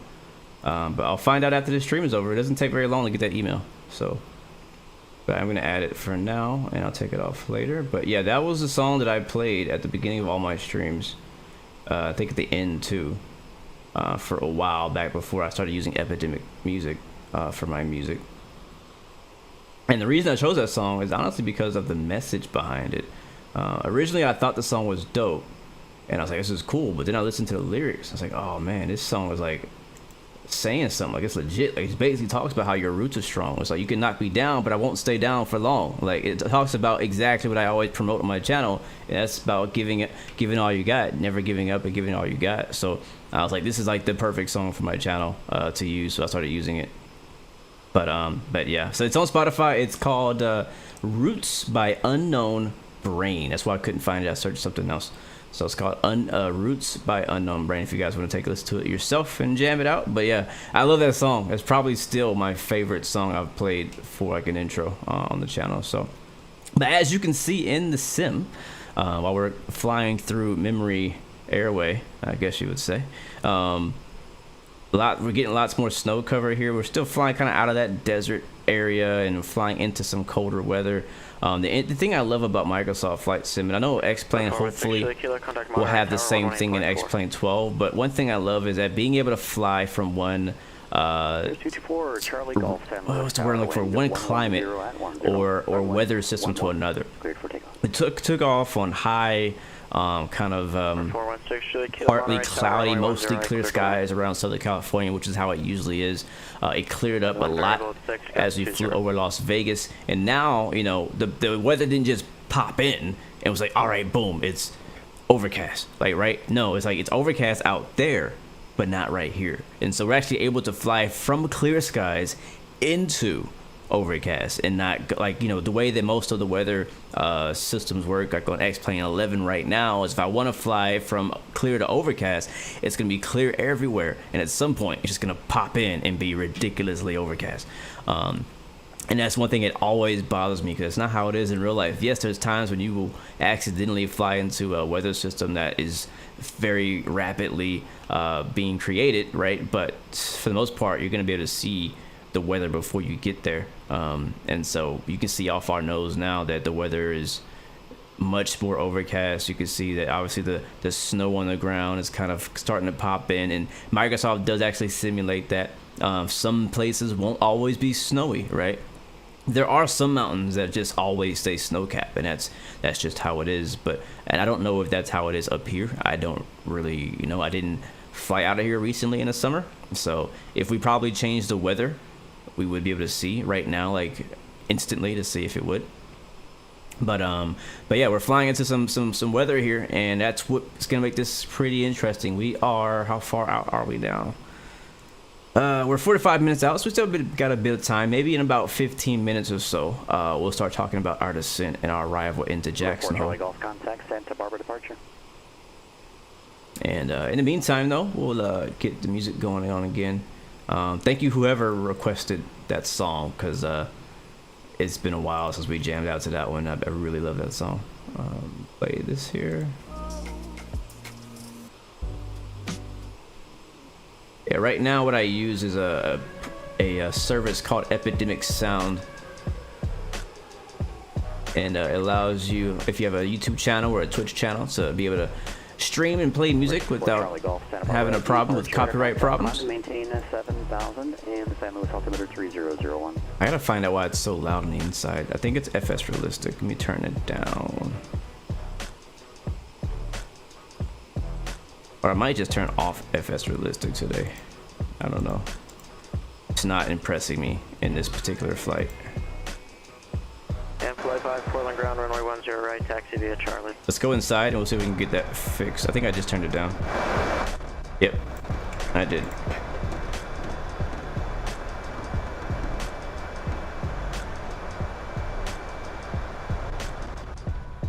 Yeah, I'll turn it down there. Yeah, it's the windshield wind is the noise that we were hearing, and it's not like the Dash 8 where we can just like move the windshield wiper and make it quieter. It's not like that. We do. I need to look into some of my old flights that we used to do. Honestly, the most classic flight would probably be LA to Palm Springs. That was like the go-to flight back in the day. It's like literally the only flight I ever did was Palm Springs to LA, and LA to San Francisco was like the triangle that I always fly. Now, one thing I did recently, I did a VFR flight with some friends on Discord. If you guys want to do stuff like that, definitely join Discord. But we did a flight VFR out of Jackson Hole, and I think I was flying the Just Flight Piper PA-28. And it was like snowy everywhere, and even like these lakes were snowy, and it was crazy that some places, because it had been a while since it snowed, it's actually clear skies I think, the snow is actually melting on the lakes, and so you would see halfway like half iced lakes, so half of it be snow covered and icy and the rest of it would not be. It was really cool. Airbus VIR, you're flying an A220 right now. You give it an 8 out of 10. Nice, that's pretty good. That's pretty high score. Are you beta testing the A220, or is that publicly out now for Infinite Flight? Just out of curiosity. Cadges, yes, bro, absolutely, man. I think you'd be an amazing asset to the Blue Arrow Force Squadron. So definitely, bro. Just let me get you a link. You're already on Discord, so just ask for a link on the DCS World chat on my channel, and we'll get you a link. Me or one of the other guys, we'll get you a link, bro. It's on public now. Sounds good.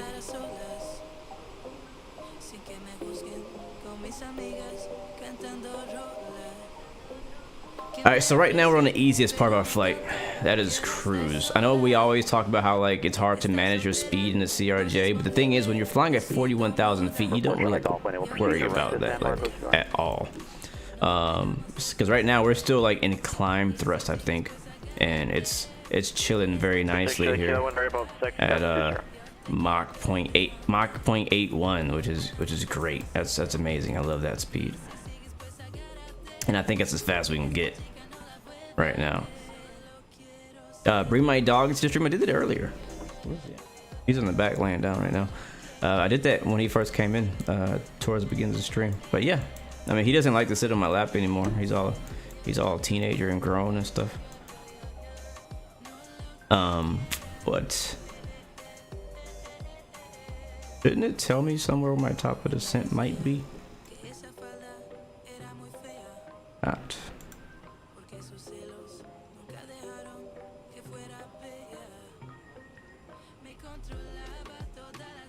And flight 5, Portland Tower, turn left, heading 060, runway 10 right, Los Angeles Center 135.5.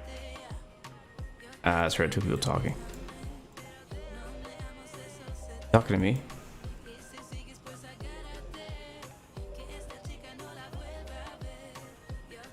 Nobody replied, so I'm assuming you must have been talking to me.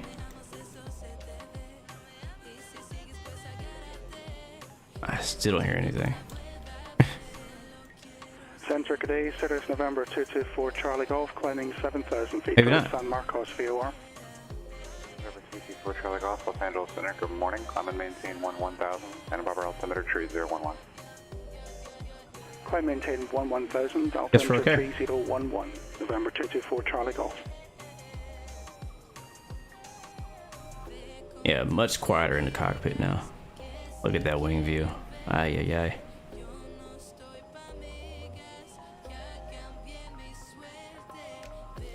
What was I saying before that? I forgot.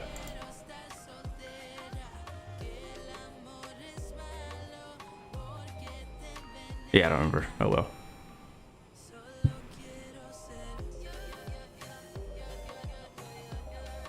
Is there a way to get VATSIM to work on a Mac? You have X-Plane 11, but X Squawk Box doesn't work. That's a good question. Does Xpilot work on Mac?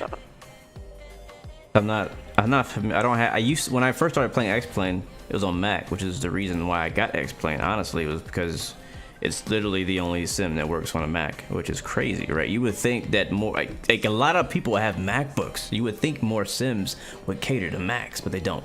But my first X-Plane 10, I got X-Plane 10 on a Mac, and I was running on a Mac, so not very good, but it was. It worked. The ramp, monitor ground. So I don't know if you can get Xpilot, if that works on a Mac, then try it that way. But I don't know how else to get VATSIM to work. Good morning. You could also, yes, Keith, you could also do a partition on your Mac and install Windows. If you have enough space on your Mac, you could actually install Windows on your Mac as a different drive partition and install all the Windows flight simulators. Kitty, what's up, man? Am I a host on a Saturday with the flight sim community? I'm not hosting it. I'm more of like a part of it. FSLE is actually hosting it. I guess I should actually promote that. This Saturday, I think it's at 3 p.m. Eastern. We're having a flight sim discussion with a bunch of developers. So, see, Orbix is gonna be there. Representative of from X-Plane. Is going to be there. Flight FX is going to be there. Flight Beam will be there, part of the discussion. Hopefully I'm not missing anybody.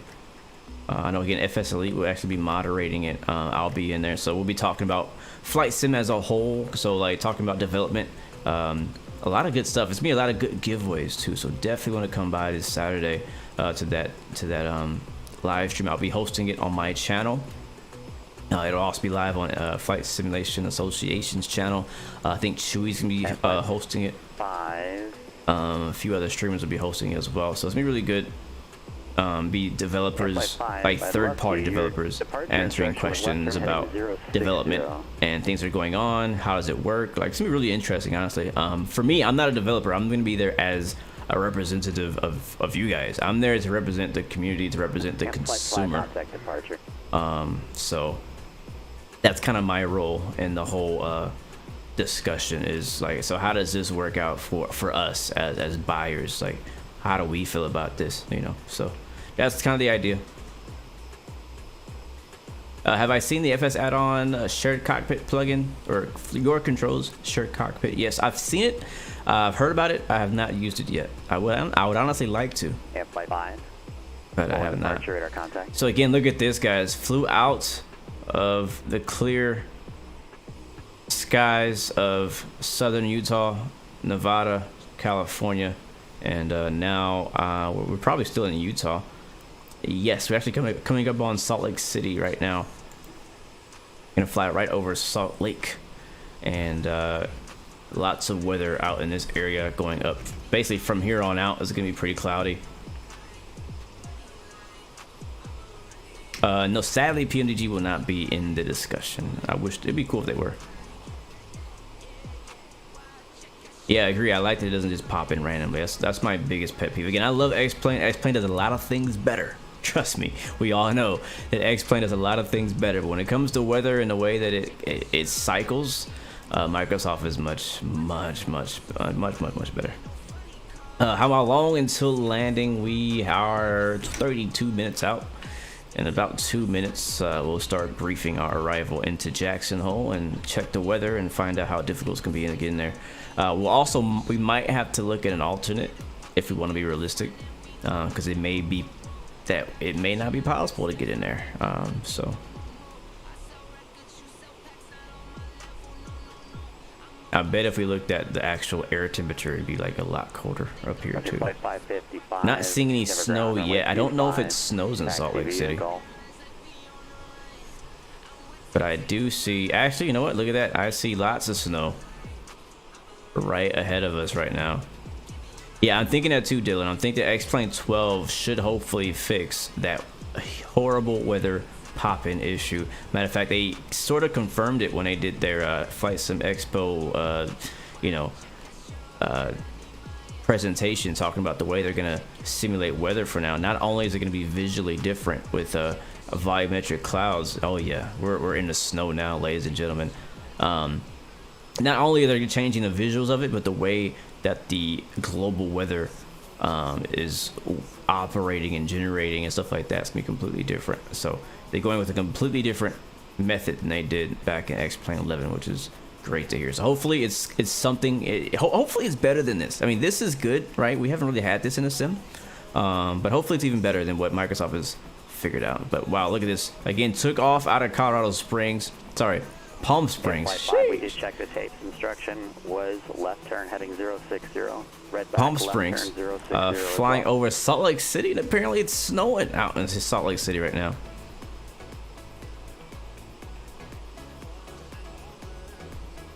Dylan says he's looking at forward flight. It's a pretty good size snowstorm we're flying over right now. This is gorgeous. This is honestly, guys, this is my favorite time of year to fly. Is winter, or like going right into winter, seeing the first snow in different parts of the world. Is my, like, summer is cool and all, but I don't know why. Something about being able to see snow on the ground. You know, the weather is a lot more aggressive, I feel like, this time of year. With icing and snowstorms and wind, and just cold is just a lot more challenging to fly this time of year. I don't know if I would feel the same way about flying in this time of year in real life, but in the sim, winter time is my absolute favorite time to fly of the year, for sure. But I love flying over these mountains, and not even just mountains, but just any area that has like snow. Like, look at that. Bravo, contact Salt Lake City Center 128.72. Ouch. 128.72 November 16 Bravo. 16 Bravo, cancel that because you're already on that frequency. We'll keep you here. Better anyway.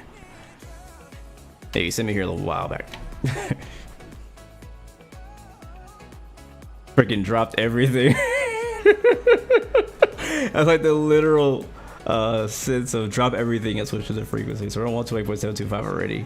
I'm not sure why he told us to go there if we're already there. I should be able to change. I want to get rid of all these blue dots. I think I could do that here. Yeah, I don't want to see airports.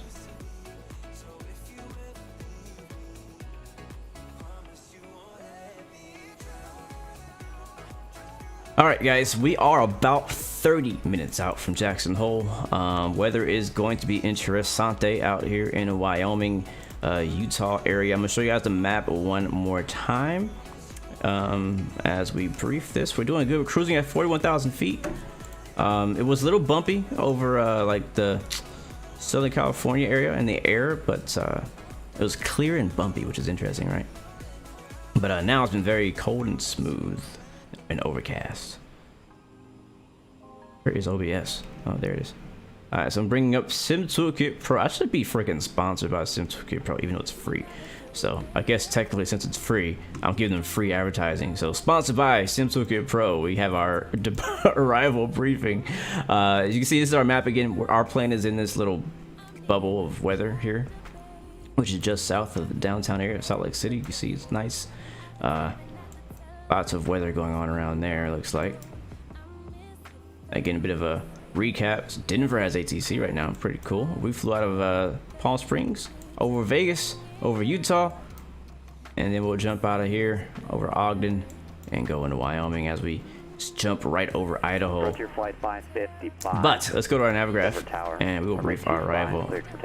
So we don't have a star, like a standard terminal arrival chart. We're just using the approach. We're expecting only 19er. Matter of fact, let me grab the ATIS real quick for Jackson Hole from Pilotedge's website while that's loading on my extremely low MacBook Pro.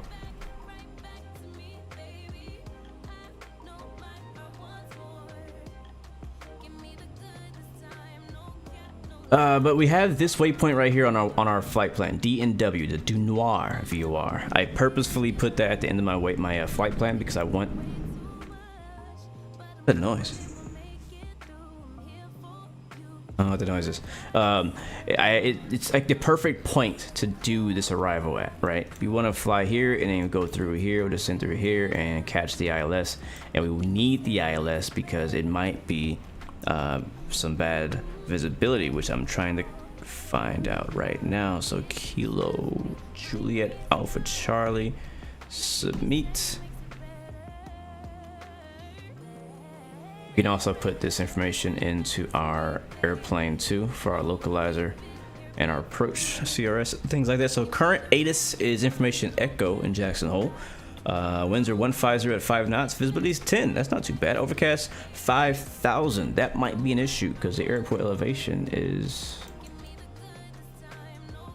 Where is that? You funny. Airport elevation is 6,451. Overcast at 5,000. I don't know if that's AGO or MSO. Let's hope that's AGO because that would put the clouds at around 11,000 feet. So we'll have to look at that. Temperature 00, dew point -3. Altimeter 2996. Arriving and departing runways 19er. ILS from 19er. Approach in use. Read back all runway assignments and hold short instructions. Advise on this contact. You have information. Echo. So 5,000 AGO. Thank you. I hope so.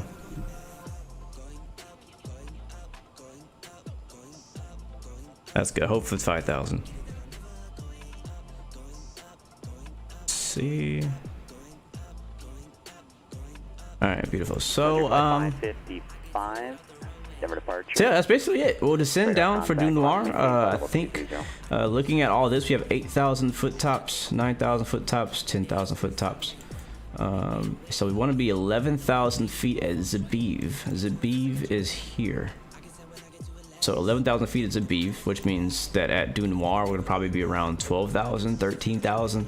Probably 12,000 because we're only 8.6 miles away from that waypoint at that point. So probably around 12,000 we're going to guess.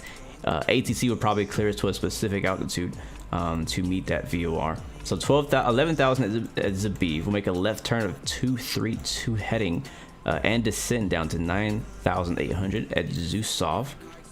Continue from there and hopefully capture localizer as we're on the 205 heading to Walmaru. We're going to be at 8,700 feet, and then we'll continue descending at 187, which is actually our straight in, and down to 8,000, where we'll meet the glide slope and localizer and everything like that. We'll probably catch all that even earlier at Walmaru if we can, but again, we don't have a terrain radar in this plane, so we're not going to be able to see any of this mountains on our plane. We're going to be probably blind flying in there, as my guess. Worst case scenario, we can't see anything into minimums. Best case scenario is like the clouds are higher than we thought they'd be, and we'd be okay. Based on that METAR, or the ATIS is at 5,000 feet. Airport elevation 6,000 feet. That puts the clouds around 11-ish thousand. So at this point, we're gonna be in the soup. That's my guess is. If we have to go around, we'll go around at one-way heading 192. And does it have an altitude for that?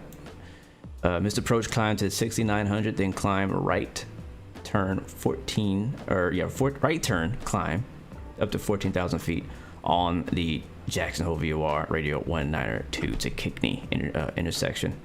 Continue climb and hold at 14,000 feet until they allow us to attempt the approach again. ATIS is on 120.625. We'll be probably coming in on the, maybe we might switch I don't know, we're already over Salt Lake City, so I guess we're not going to get that tower. 1588, you're checking in from Salt Lake where? We might though. I don't know, we'll see. Anyways, that's our briefing for our arrival. We do need to find out still where our top of the ascent is. Sometimes it shows us on here. It says actually it's out here somewhere. There it is, TOD. Right around this area after the LHO. So we might try that. South of Portobello, Idaho. So that's the plan, guys. And hopefully we can execute that very well. Back in the cockpits. Yeah, I have Volanta. I actually just downloaded it last night again. I hadn't had it since my PC had to be reset. But yeah, it's good. I like it. I like the 3D view they do. But who's stopping SimToolkit Pro to develop the same thing eventually? I've been using SimToolkit Pro longer. I prefer it personally because it has a few features that Volanta does not yet have. So that's just me, but I think Volanta is a great option. One thing I do love is that either way you go, you can import your logged hours. So if you want to try out Volanta or try out SimToolkit, Bravo, send a pilot's discretion, maintain flight level 240. All right, we'll go down to 240 pilot discretion, November 116 Bravo. Roger, flight 555, contact. All right, he's already given us our descent clearance, and why the heck are we turning around?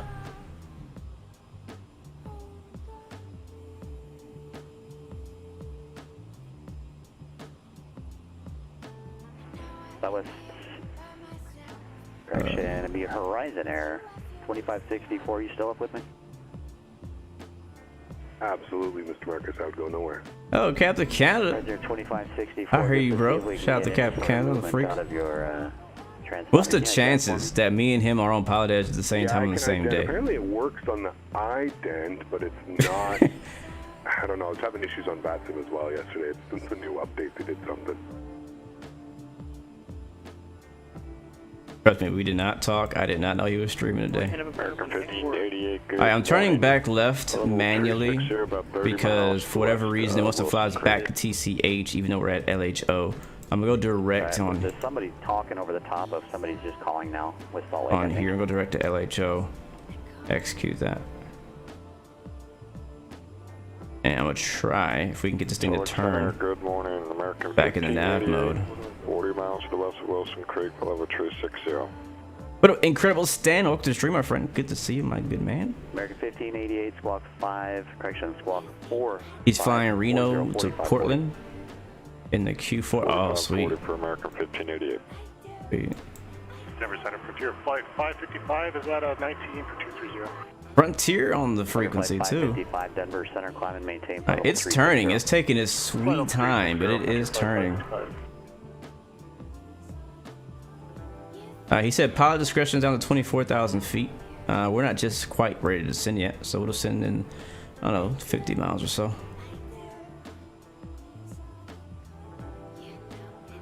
Sounds like he's having some issues with his aircraft too. It's funny is both of these aircraft are created by Bombardier.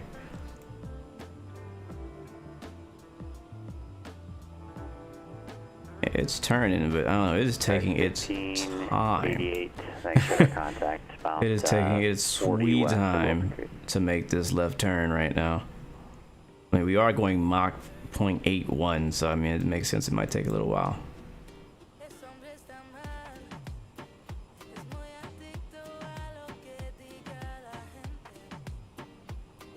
I just want to get us back on. American 1588, change on the correct path here.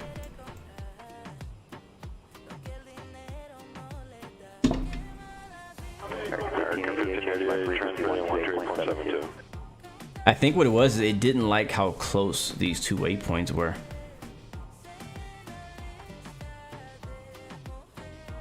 Right, it is taking so long to turn. But boy, look at these clouds. Looks like a Microsoft trailer. Or a CRJ trailer.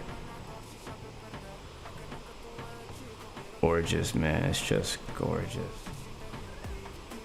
This is what I wanted. This is exactly like what I wanted to have it. I wanted to be able to fly out of the desert, out of the beachish area and fly into some cold climates. Hopefully land on a snowy runway and attempt to not hydroplane on the snow. How much was my whole track IR system? Was it like 150? I think. It's just one box. You don't have to buy a whole bunch of different pieces. You just buy the pack or whatever, and you get everything you need. I got the track. What's it? I think it's called the headset clip. There's also a hat clip if you're a kind of person who wears hats. You can also clip it to your hat. But I do my headset. You also on your monitor you'll get another device as well in that box. That is what's basically tracking your head movement. Yes, what a view! Absolutely. Yeah, import your logs from SimToolKit Pro and Valance. That's what I did. And you'll get everything you need. Alright, switch back into now. It did it on its own. Oh, cool. I didn't have to tell it. It read my mind. ATC's like, what is this guy doing?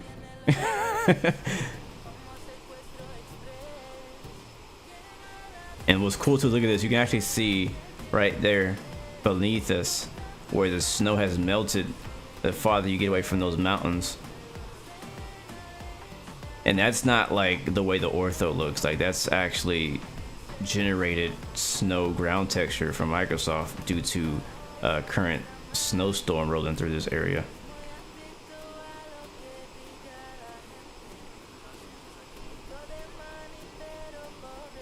Wow.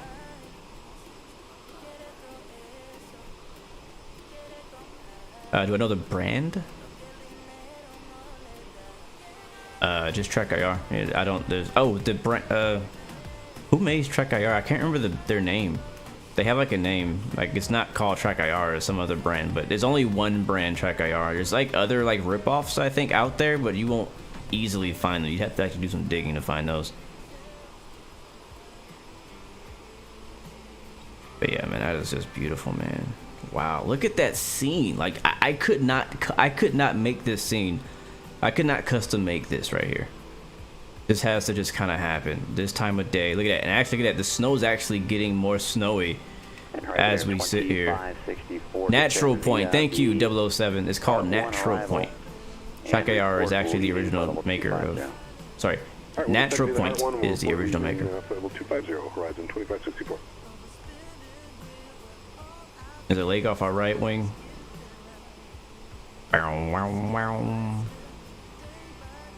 Yeah, I highly recommend it. If you guys can pick up TrackIR, it doesn't go on sale like ever, so don't be waiting for a sale, because I've literally never seen a TrackIR sale. There's been times where they're low on stock. That happened really bad during COVID. Like TrackIR was out of stock, but they should be back in stock. And at the usual price. You shouldn't have to pay a bunch of crazy amount of money for it. I think we're doing all right now. We're back on track now, going towards 122 miles from D&W. And we do need to descend to 24,000 feet very soon. I'm going to preset 24,000 feet. It shouldn't descend. So we're just holding this altitude, I believe. But when we're ready, because he said descend at pilot discretion. There we go. But yeah, I highly recommend TrackIR. I do. I know there's also Tobii eye tracking or something like that, which I'm actually going to be getting one of those very soon. So I'll give you guys my honest opinion about that once I do get my hands on that to see how that works and how it compares to TrackIR. I've been a TrackIR user for a long time. There's also other webcam head tracking programs you can get for free, so definitely check that out too. If you can't afford or can't get access to TrackIR. But as far as all head tracking is concerned, TrackIR has so far, until something else changes my mind, been the best answer to head tracking in a sim, in gaming. American Truck Sim, Star Citizen, Microsoft, DCS, X-Plane, P3D, anything. Yeah, XP just got a Tobii eye tracker himself. I think he may be using it. I'm confident he's be using it pretty soon, probably in his next stream.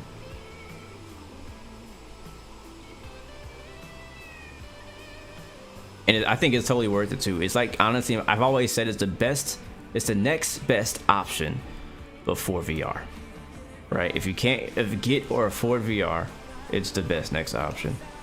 Give you the freedom to move your screen around without having to use a key command or a button or anything like that. You can free up your hands to do other things. Look at that storm cloud right there.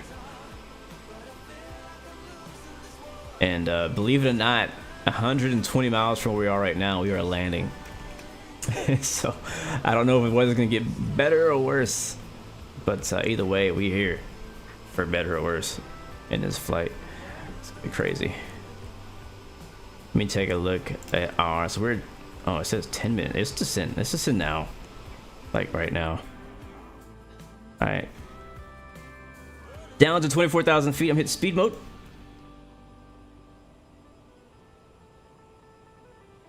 The plane should start nosing down. It's getting bumpy around over these mountains. I'm looking forward to this approach. This is gonna be interesting. Really interesting.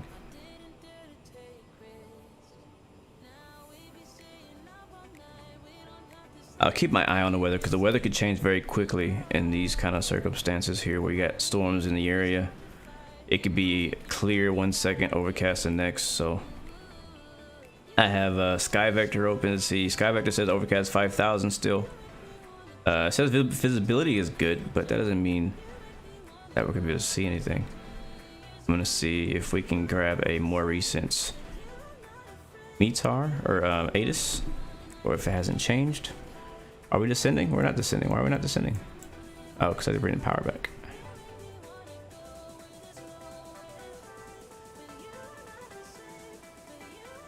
All right, bringing the throttle back now. And the nose is pointing itself down. We should get the umbrella, Ella A, on here to show us where we should meet that altitude that we chose, which is right around here. Again, we want to be at 12-ish thousand at D&W and 87 miles. So I think a halfway point in between there should be okay. We could probably give it a little more power. We don't need to send that fast.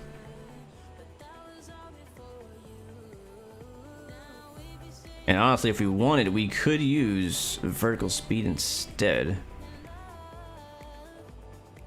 Oh, we'll just use speed mode for now. Around, looks like around 2,500 is where I want to be, I think. Yeah. So, like, managing my speed with my throttle right now. One of the very fun challenges of flying a CRJ is speed and momentum management. American 1588 contact Oakland Center 127. I am going to sync my heading with our actual direction in case autopilot does some weird stuff. Go over here and look at our descent checklist. Fuel, it's good. TCAS is set. Radar on. CAS is checked. Landing data is already set. Actually, no, it's not. Performance. Set our landing speeds. 113. Bravo contact Salt Lake City Center 133.25. 133.25. November 116 Bravo.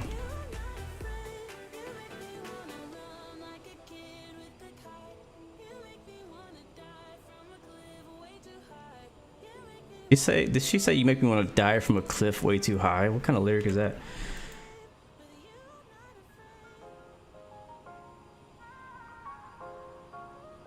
Salt Lake City Center, November 116 Bravo is descending past flight level 330 to flight level 240. Number 116 Bravo, Salt Lake City Center, roger. Small route change for me. Let me know when you're ready. Oh, shoot.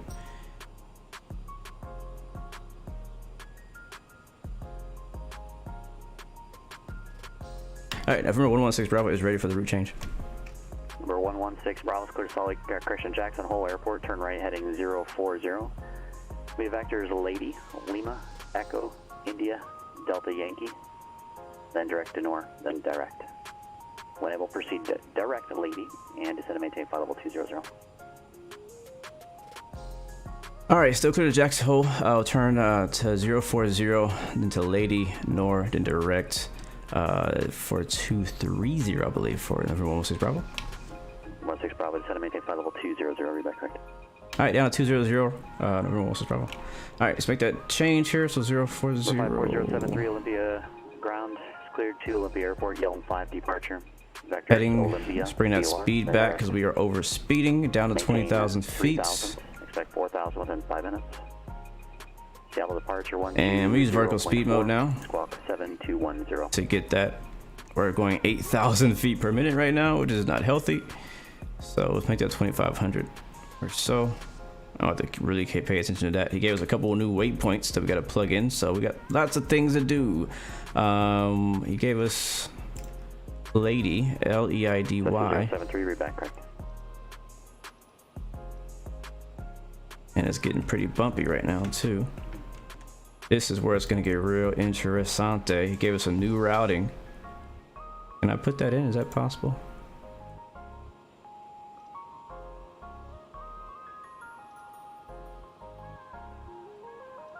Nope, not found. Did I put that in wrong? Let me check.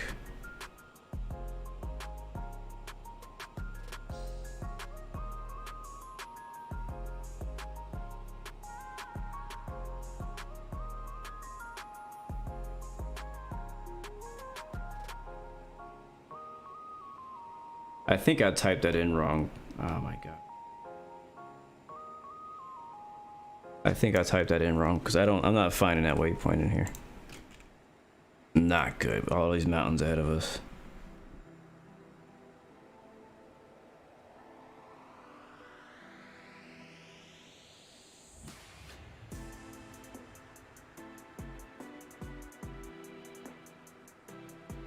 Number 54073, Olympia Ground Runway 17, taxi via Echo, Bravo.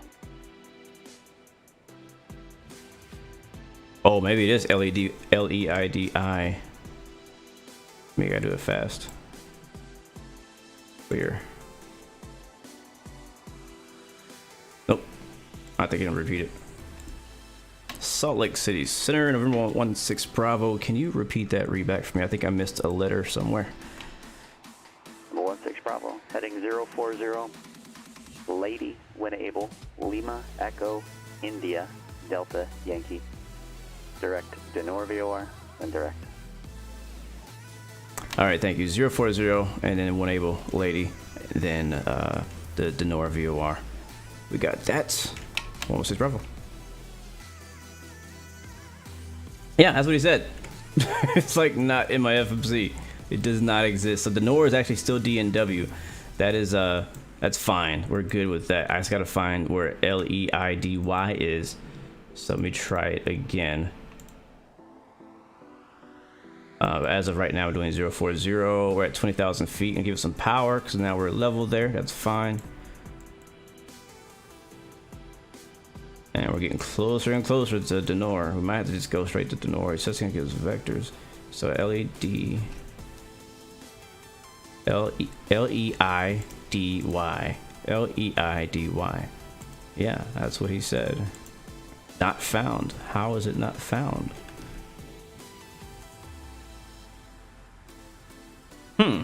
That is weird because I actually don't find it on SkyVector either. Where the heck is this ghost waypoint?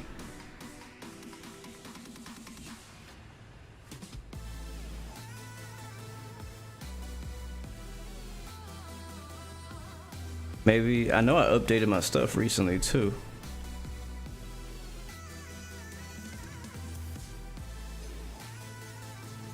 Is it a VOR? Maybe it's a VOR. No, it's not a VOR.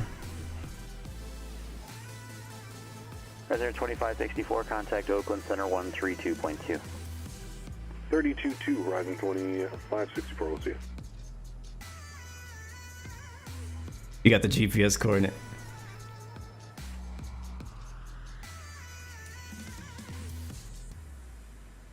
Oak Center, good morning, Horizon 2564, flight level 250.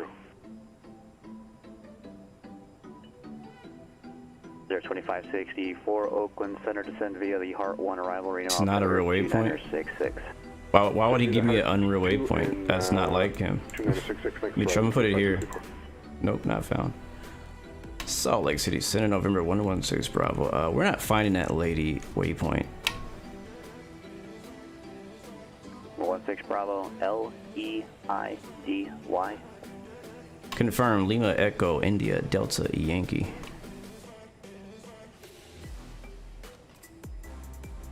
No joy, not finding it. Your database update? Yes, it is, Affirm.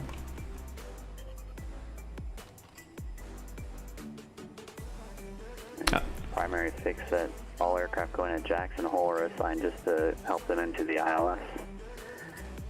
Continue heading 040, vectors Denor. Advise with the ATIS request. Copy. We'll continue 040, expecting vectors. We're requesting runway 19 left ILS. And we have Yankee. I think it's Yankee. Is it Yankee? 16 Bravo, which ILS? Zulu. 16 Bravo, descend and maintain 16,000. Altimeter is 29906. Down to 16,000 and gonna make a correction. We have information echo. 16 Bravo. Thank you. Alright, down to 16,000 feet. And sadly, I couldn't get that waypoint. I don't know why it's not showing up. I can't even find it on my other computer, so it's flight 5, Portland kind of weird. So I'm gonna use vertical speed to descend. And again, I did, you know, maybe I didn't update it. I know I updated X-Planes nav data. I don't know whether or not that actually, if I did this, I think the CRJ might have its own data to be updated. All right, pulling the power back. You can see we're getting a little bit fast at 19,000 feet now, descending out for 16,000 feet. Airport is off our left-ish. We requested the ILS Zulu. And we're just gonna double check that we do actually have that plugged in. Departure arrival. ILS Zulu 19er. It's gonna be vector, so execute that. With discontinuity there. Alright, cool, that's in there now. 18,000 feet. Altimeter currently is 2996. So let's go ahead and drop that into the boxer. It says not showing up on 4 flight and it's on AirAct 2112. It's not showing up on 4 flight. What? Wow. So okay. I really want to know where it is. I spelled it right. I confirmed it. Yeah, flight 5, Portland clearance. Here to Seattle Airport, Portland 2 departure.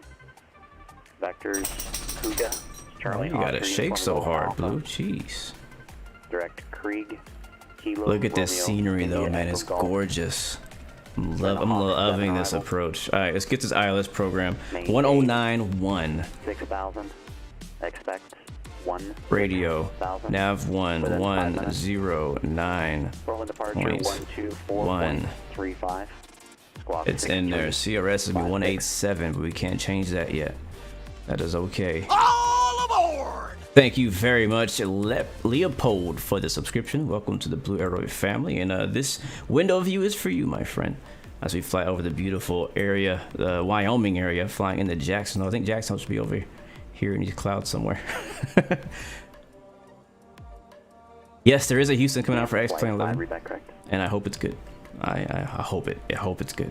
I've been let down many times by scenery out here, and hopefully it's actually good. So we're level at 16,000 feet. November 16 Bravo, turn left heading 270. Left 270, November 116 Bravo.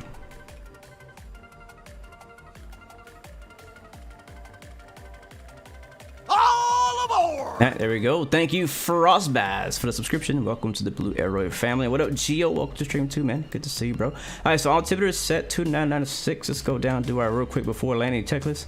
This is all gonna happen very fast. We're gonna kill the music too, and bringing the aircraft sounds back up. There we go. All right, checklist.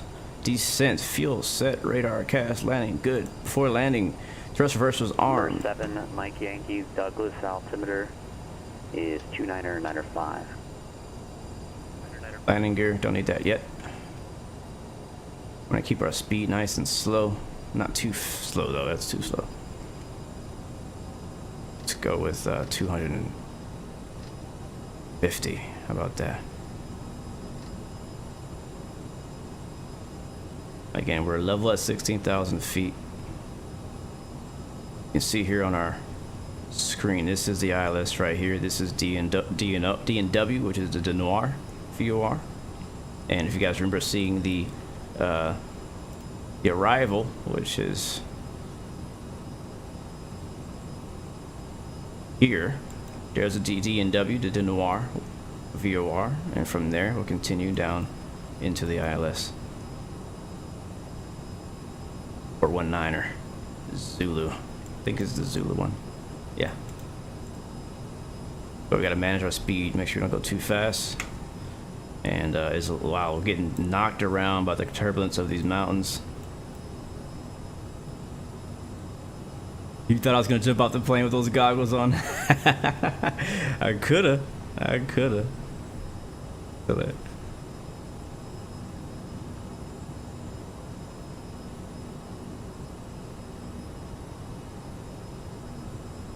All right, ladies and gentlemen. No, you can't go there. My dog is like on my rudder pedals. That's not good. I'm gonna need those here in just a second. Alright, we're at 2409, so we can hold that. Let's see if we can maintain that speed. This is a CRJ 550, my friend. They all look the same, bro. So if this was a 900, it would look exactly the same from this view.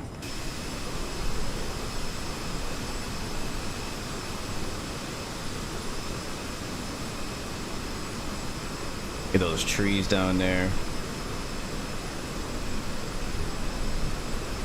What, Blue? You guys see this?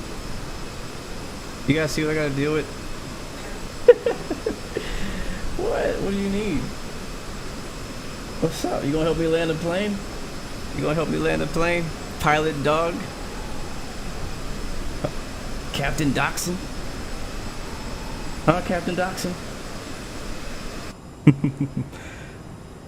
Maybe, I don't know. Sometimes he just wants a little love. He just wants some petting. That's all. We're almost landing. I think he wants to. He's 5, bowling ground. Stay again your position. We don't see you. He's asking for the ETE. He's like, bro, well, how long? How long? Eventually, I gotta take my hands off of you and onto the throttle. It's gonna have to happen. Yeah, flight 5 is your transponder on. We don't see you. Oh, I'm fast. Down. First Officer Wags. I do call him Wiggle. That's his other nickname. Officer Wiggle. First Officer yeah, Wiggle. Flight 5, thanks. Runway 10 right. Taxi via Charlie. This is gonna be a freaking gorgeous. I'm not even there yet, and I'm freaking out about how good this is gonna look. What food is being served on today's flight? Apparently dog food. Yeah, today's...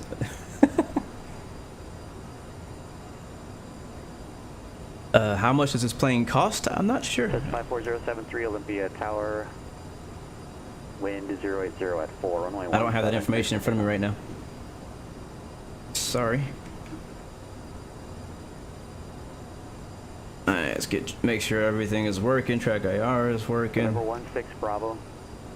For some reason, I keep losing track of you, and I'm not sure why. Turn left heading 150 vectors for Denor, descend and maintain 14,000. Left 150. November 16 down to. Say the altitude again. Number 16 Bravo. Turn left heading 150. Descend and maintain 14,000. 150, 14,000. 16 Bravo. 150. Right there, 2564. Contact NorCal approach 119.2. 119.2 for Horizon 2564. We'll see you. American 1588. Descend via. Thank you, Mufadi. Mufadal for subscription. We're actually right over. Down be the Diamond 5 and Old Port, leaving followed with 260. American 1588. November 116 Bravo. I'm not sure what it reports for you, but on my screen I am right over top of the Denor VOR. 116 Bravo, no need to report. Then you know, because he couldn't find me earlier. Alright, go down to 14,000. We use our vertical speed mode. I wasn't lost. You was lost, bro. I wonder if he watched these streams. I'm curious if he ever gets offended, because I'm usually just joking. Yep, Captain Can is on frequency flying to, I think somebody said Reno or Portland, one of those. Either Reno or Portland, or one of those directions. Do not let me forget, guys, to turn on the landing camera thingy-majigger. We're going to want to see that for sure. Bring altimeter 2966. And he says for some reason I keep cutting out. I'm not sure if my connection's cutting out. 54073, contact Seattle departure. I don't know what's causing that. But look at these clouds, bro.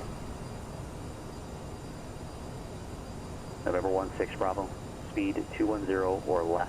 Turn left heading 090. Left 090, speed 210 or less. November 116 Bravo.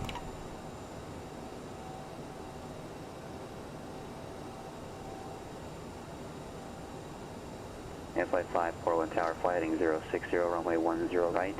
So this is where this knob working will be super helpful. It usually does work, but it's not on this plane, sadly. So 090. Come on. November 77, correction. Let's go November 116 Bravo. Turn left. Heading at 360. When able, proceed direct to Denor. 360 when able, direct to Denor. 16 Bravo. At 14,000, then cleared ILS Zulu, runway 19 approach. At 14,000, cleared ILS Zulu. 19 approach. 16 Bravo. 16 Bravo, your microphone is frequently cutting out, by the way. Copy, thank you, I'll figure that out. Alright, set 360. Lots of instructions. 360, we gotta hold 14,000 feet, no faster than 210 knots. Number 54073, JL departure, radar contact, climb and maintain. Alright guys, I'm taking my eyes off chat, we're gonna focus on flying this plane.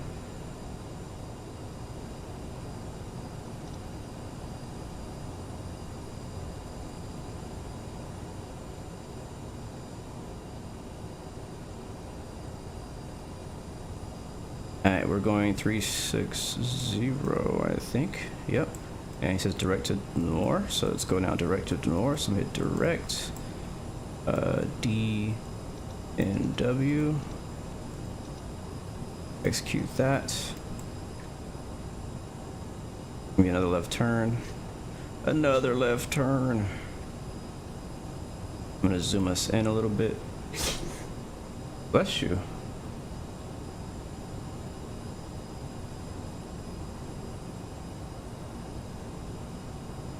It's probably, my mic is probably cutting out because I keep unpressing the push to talk when I'm trying to remember what I'm going to say. Alright, let's go nav mode. That should take us directly to Denor. Again, don't want to go any faster than 210 knots. 200, yeah.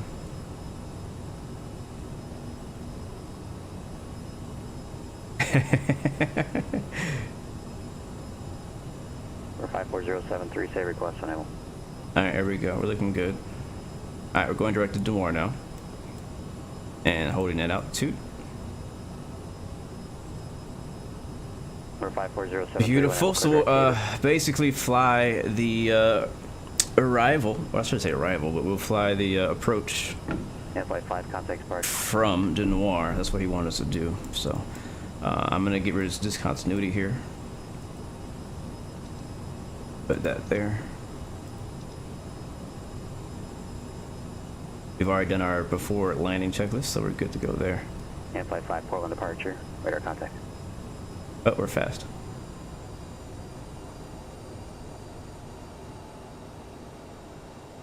So this is the kind of tricky part here, is when it comes to like being at lower altitudes and you want to manage your speed.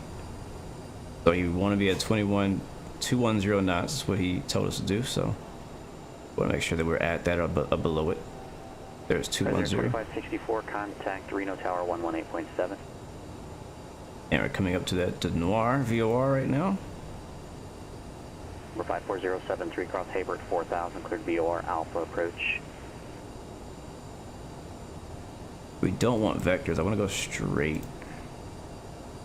Don't want the vectors. Oh shoot, what did I just clear? Alright, give me direct to Wamaru now, please. Wamaru. Execute that. No, don't go right. We should be going left. We should be going left and descending down for... And flight 5, turn left heading at 340. Where's Wamaru? 8700. Or I should be going to Zabiv first, actually.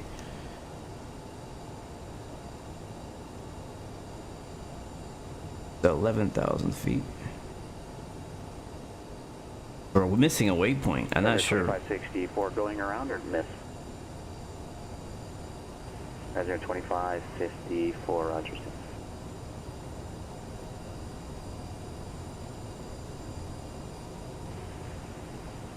And Horizon Air 2564. Okay, you're turning too much now. You're doing too much.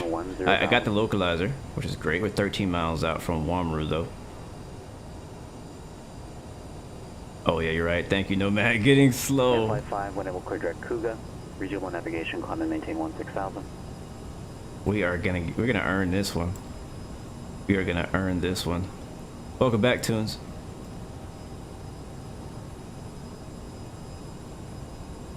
Let's watch our speed.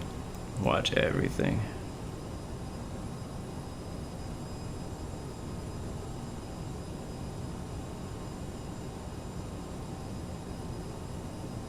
Alright, max 180 knots here at this portion.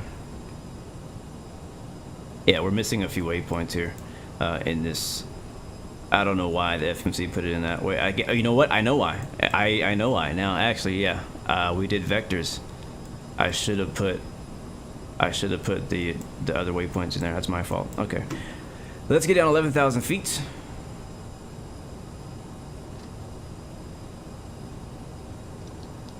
Actually, use speed mode instead this time, and be at 180, and we'll use speed mode to descend.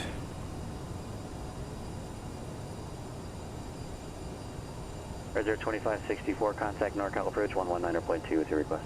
And we're gonna want to be at 8,700 at that next waypoint. Bravo at Wamru, contact Jackson Tower 118.07.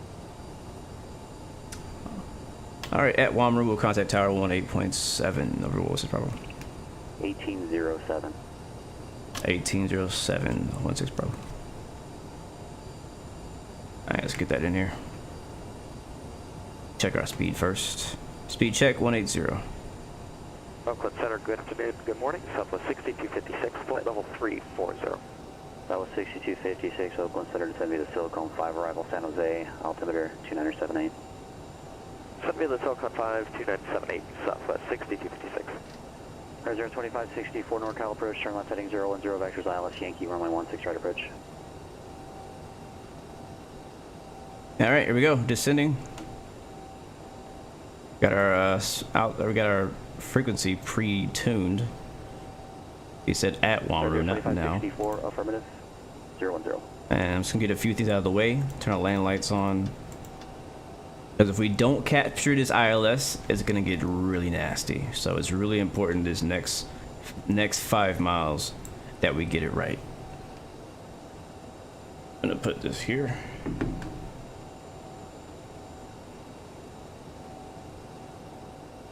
Oh my god, look at these clouds. Calling Flagstaff, go ahead.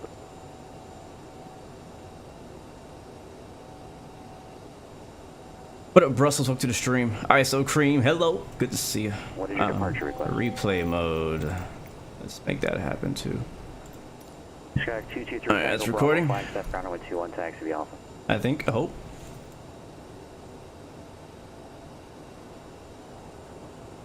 American 1588, vacating flight level 260. Look at that beautifulness. Red 2564. Look at that beautifulness.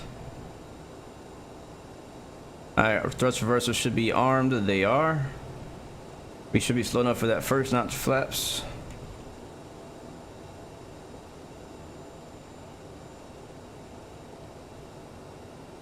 Red 2564, flighting 350.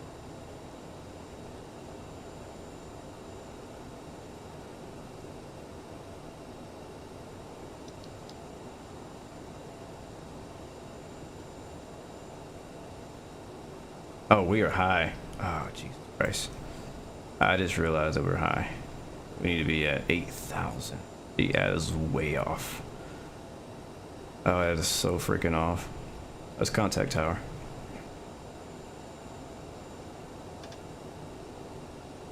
Are we gonna be? I'm about to fly this ILS by hand. I'm not kidding. At all. I autopilot disconnect. About to get ugly. That's all I'm finished. Flight 5, contact Seattle Center 126.6. Ooh, we in the soup. 26.6 and flight 5. Jackson Hole Tower.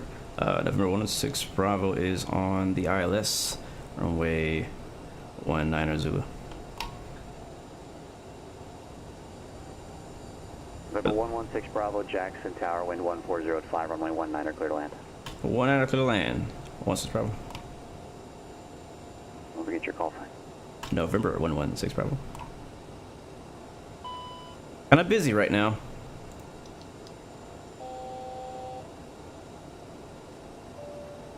Alright, we're off to the right. Ladies and gentlemen, we are about to land. Please We're gonna go around. There's no way this is gonna work out. No way. Putting the gear down just in case we touch the ground on accident. Flight 5, Seattle Center, Seattle altimeter 2944. Seattle is landing north, descend via the Hawk 7 arrival. Oh, don't climb. And Flight 5, Seattle landing Yeah, we north. gotta go around. This is not stable at all.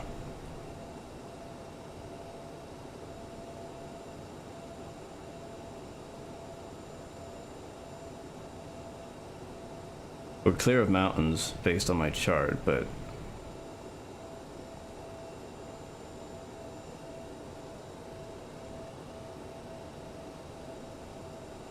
And Flight 5, you can make your approach request with the approach controller. Haber requests frequency change.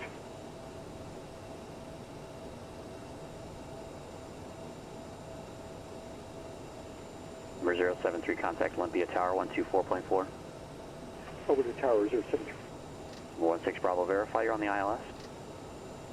Negative. We're gonna have to go around. Well, never ever once is problem. Olympia Tower 54073 over Haber, inbound VOR Alpha, low approach. Runway 10. 1,000.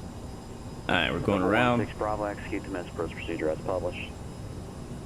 Executing this approach. Never ever once is problem. 16 Bravo is coming through broken. Execute the missed approach procedure as published. Executing missed approach as published. November 116 Bravo. November 540. 6,900. Straight in runway 17, clear land. And then climbing right turn of 1,400 feet. We're still descending though. 54073. Runway 17, cleared low approach, report to missed. Good low approach, missed, 073. It's just becoming a thing now, this going around this.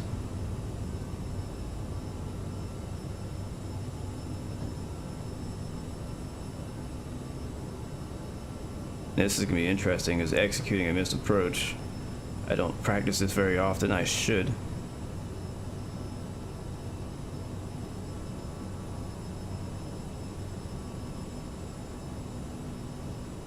But it says climb to 6,900 feet. We're actually already at 7,000. We're right over the runway right now. Runway is right underneath us. We can't see it, but it's there. Then, 1,000.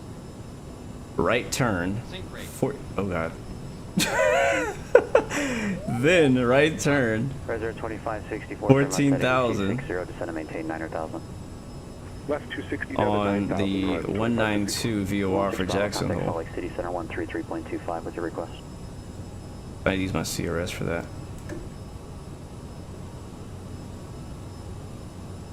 Nav source. No, localizer. November 116 Bravo, Salt Lake City Center 133.25 with your request. 133.2, November 116 Bravo. This is difficult. This is very hard. Was it 13322, guys? Let me know in chat if that's right. I need to fly the plane.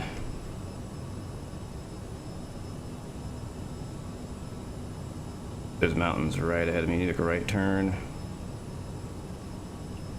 Flagstaff Tower, Skyhawk 223 Tango Bravo, holding short runway 21 for a VFR to the southwest. And on top of that, my track arrow is not working, so I gotta use my mouse. Thank you guys, 13325.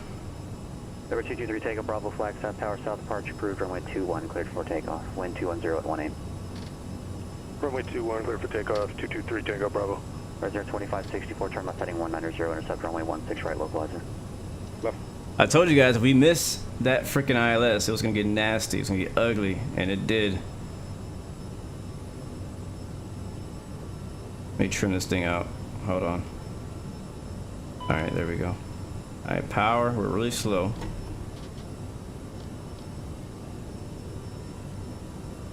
And it said the, what was it? 2564. 192. Descend and maintain 8,500 till established on the localizer. The Kickney. Yankee, runway 16 right approach.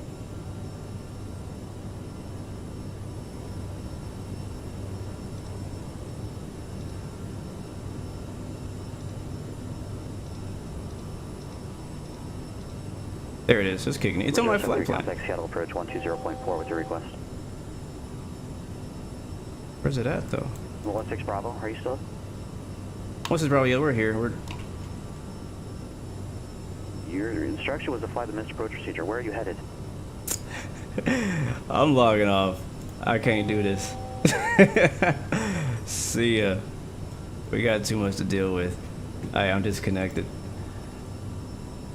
I'm still gonna fly it, but we did it wrong. Alright, we're disconnected from the network now.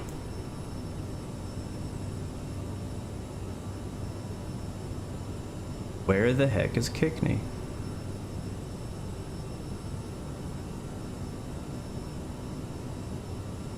Oh, Blue's back. I know. I know. I said I was gonna land and now I'm going around. See, it's my support dog. He says you can do it. You can do it. Yeah, I gotta stay focused, and him talking to me was not me focusing. Look at that, there's a mountain right there. We could have been dead. Alright, let's free focus. So what are we doing, guys? We're trying to do the missed approach procedure. Where is missed approach procedure? I don't know. I can't find it. It wants me to go to Kickney. I can't find Kickney. I think we're flying towards it, sorta. I think it's over here. What if I go to MFD menu and turn on waypoints? Not airports, but waypoints. Low nav aids. Nope, high nav aids. No, intersections. No, I didn't help either. If I was in the 7.3, we might have been able to figure this out on the Z-Bub. But in the CRJ, going to this length of system, yeah, it's not gonna work out. Not in this plane. A straightforward flight is fine in this CRJ, but anything complicating it, I don't recommend it. Like this right here. So I'm just gonna vector myself back to the airport because I can't figure out how to do the published mist. I guarantee you I will find it later and I'm like, crap, that's where it was. That's what I should have done. Alright, we're up to 14,000 feet.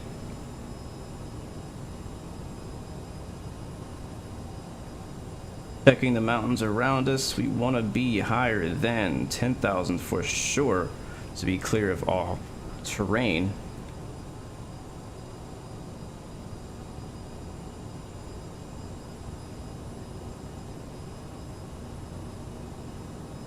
And I'm just we're gonna go back to D&W and we'll restart the approach from there. We'll just retry it.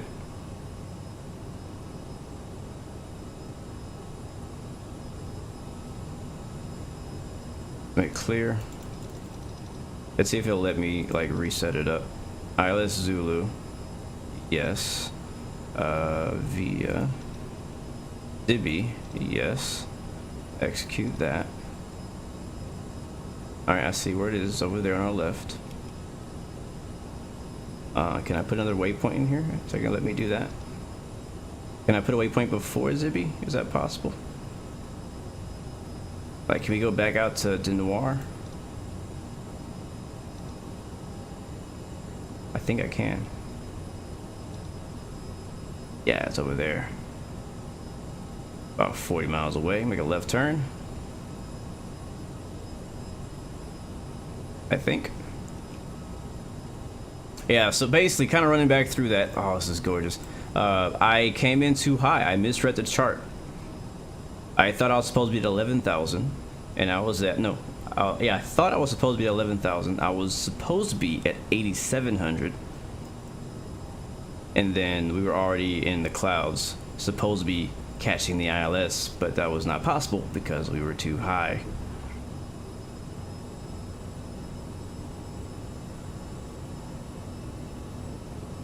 There we go. So we're just gonna go this way. We're gonna maintain the heading we're going right now, and we'll make a left turn here in just a little bit.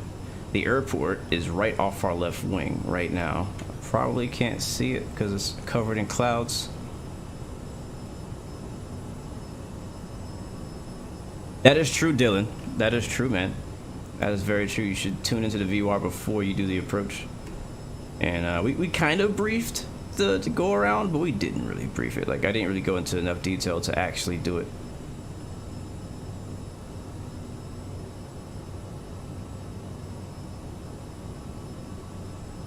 Oh man, we're getting kicked around by this wind. You see the nose pushing to the right? We actually have a tailwind hitting our vertical stabilizer right now. Let's move it to the left now. Make a left turn. We'll stay up here around 14,000. See if we can get autopilot to work with us. Oh boy, I did not do that. That was the wind. Holy crap.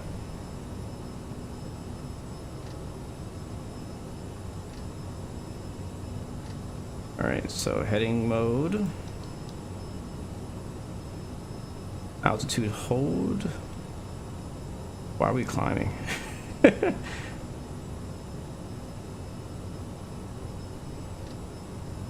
Let's do 14K. There it is. And vertical speed and autopilot. All right, now we got autopilot on. That'll take care of that for us. Move to the left. Make a left turn. Altitude hold, please. And bring me down to 14,000.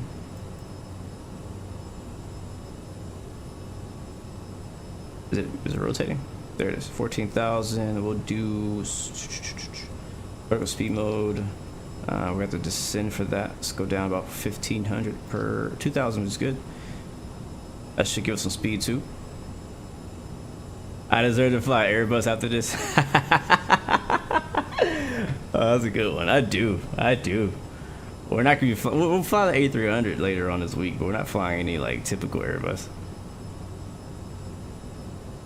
This airport is legit IFR only. I told you guys at the beginning of the stream it was gonna be a challenge getting in Jackson Hole, so I kind of anticipated this, but I made a mistake there that really cost me that approach, and that was at altitude that I misread.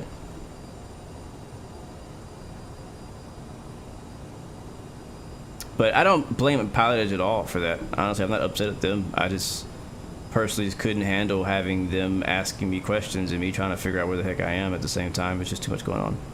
So decided to disconnect rather than stay on network and get yelled at. So we're basically flying kind of directly to DNW, to the Noir VOR, which is where we started the approach originally. I'm not going to fly all the way out there. I'm going to go in that direction and then shoot the approach again via Zabiv at 11,000 feet. So it's just, we should be okay. Let's actually stay at 14 because there are some high-ish mountains off our nose. And we are, how far are we from there? 12 miles from Zabiv, so.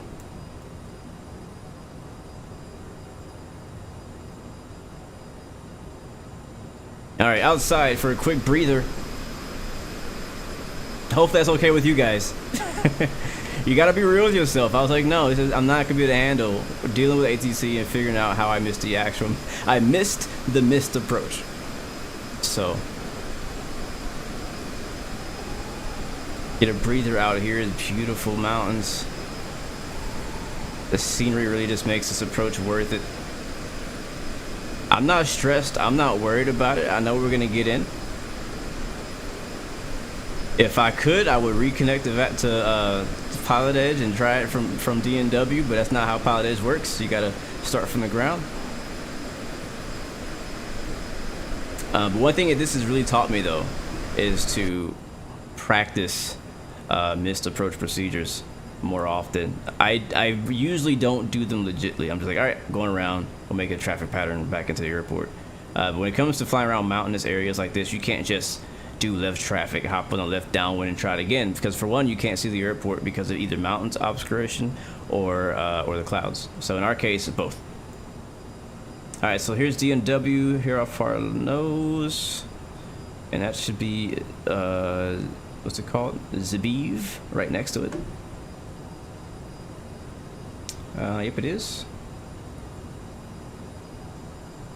So at Zabiv, we need to be at 11,000 feet. So let's go ahead and descend at 11,000 right now.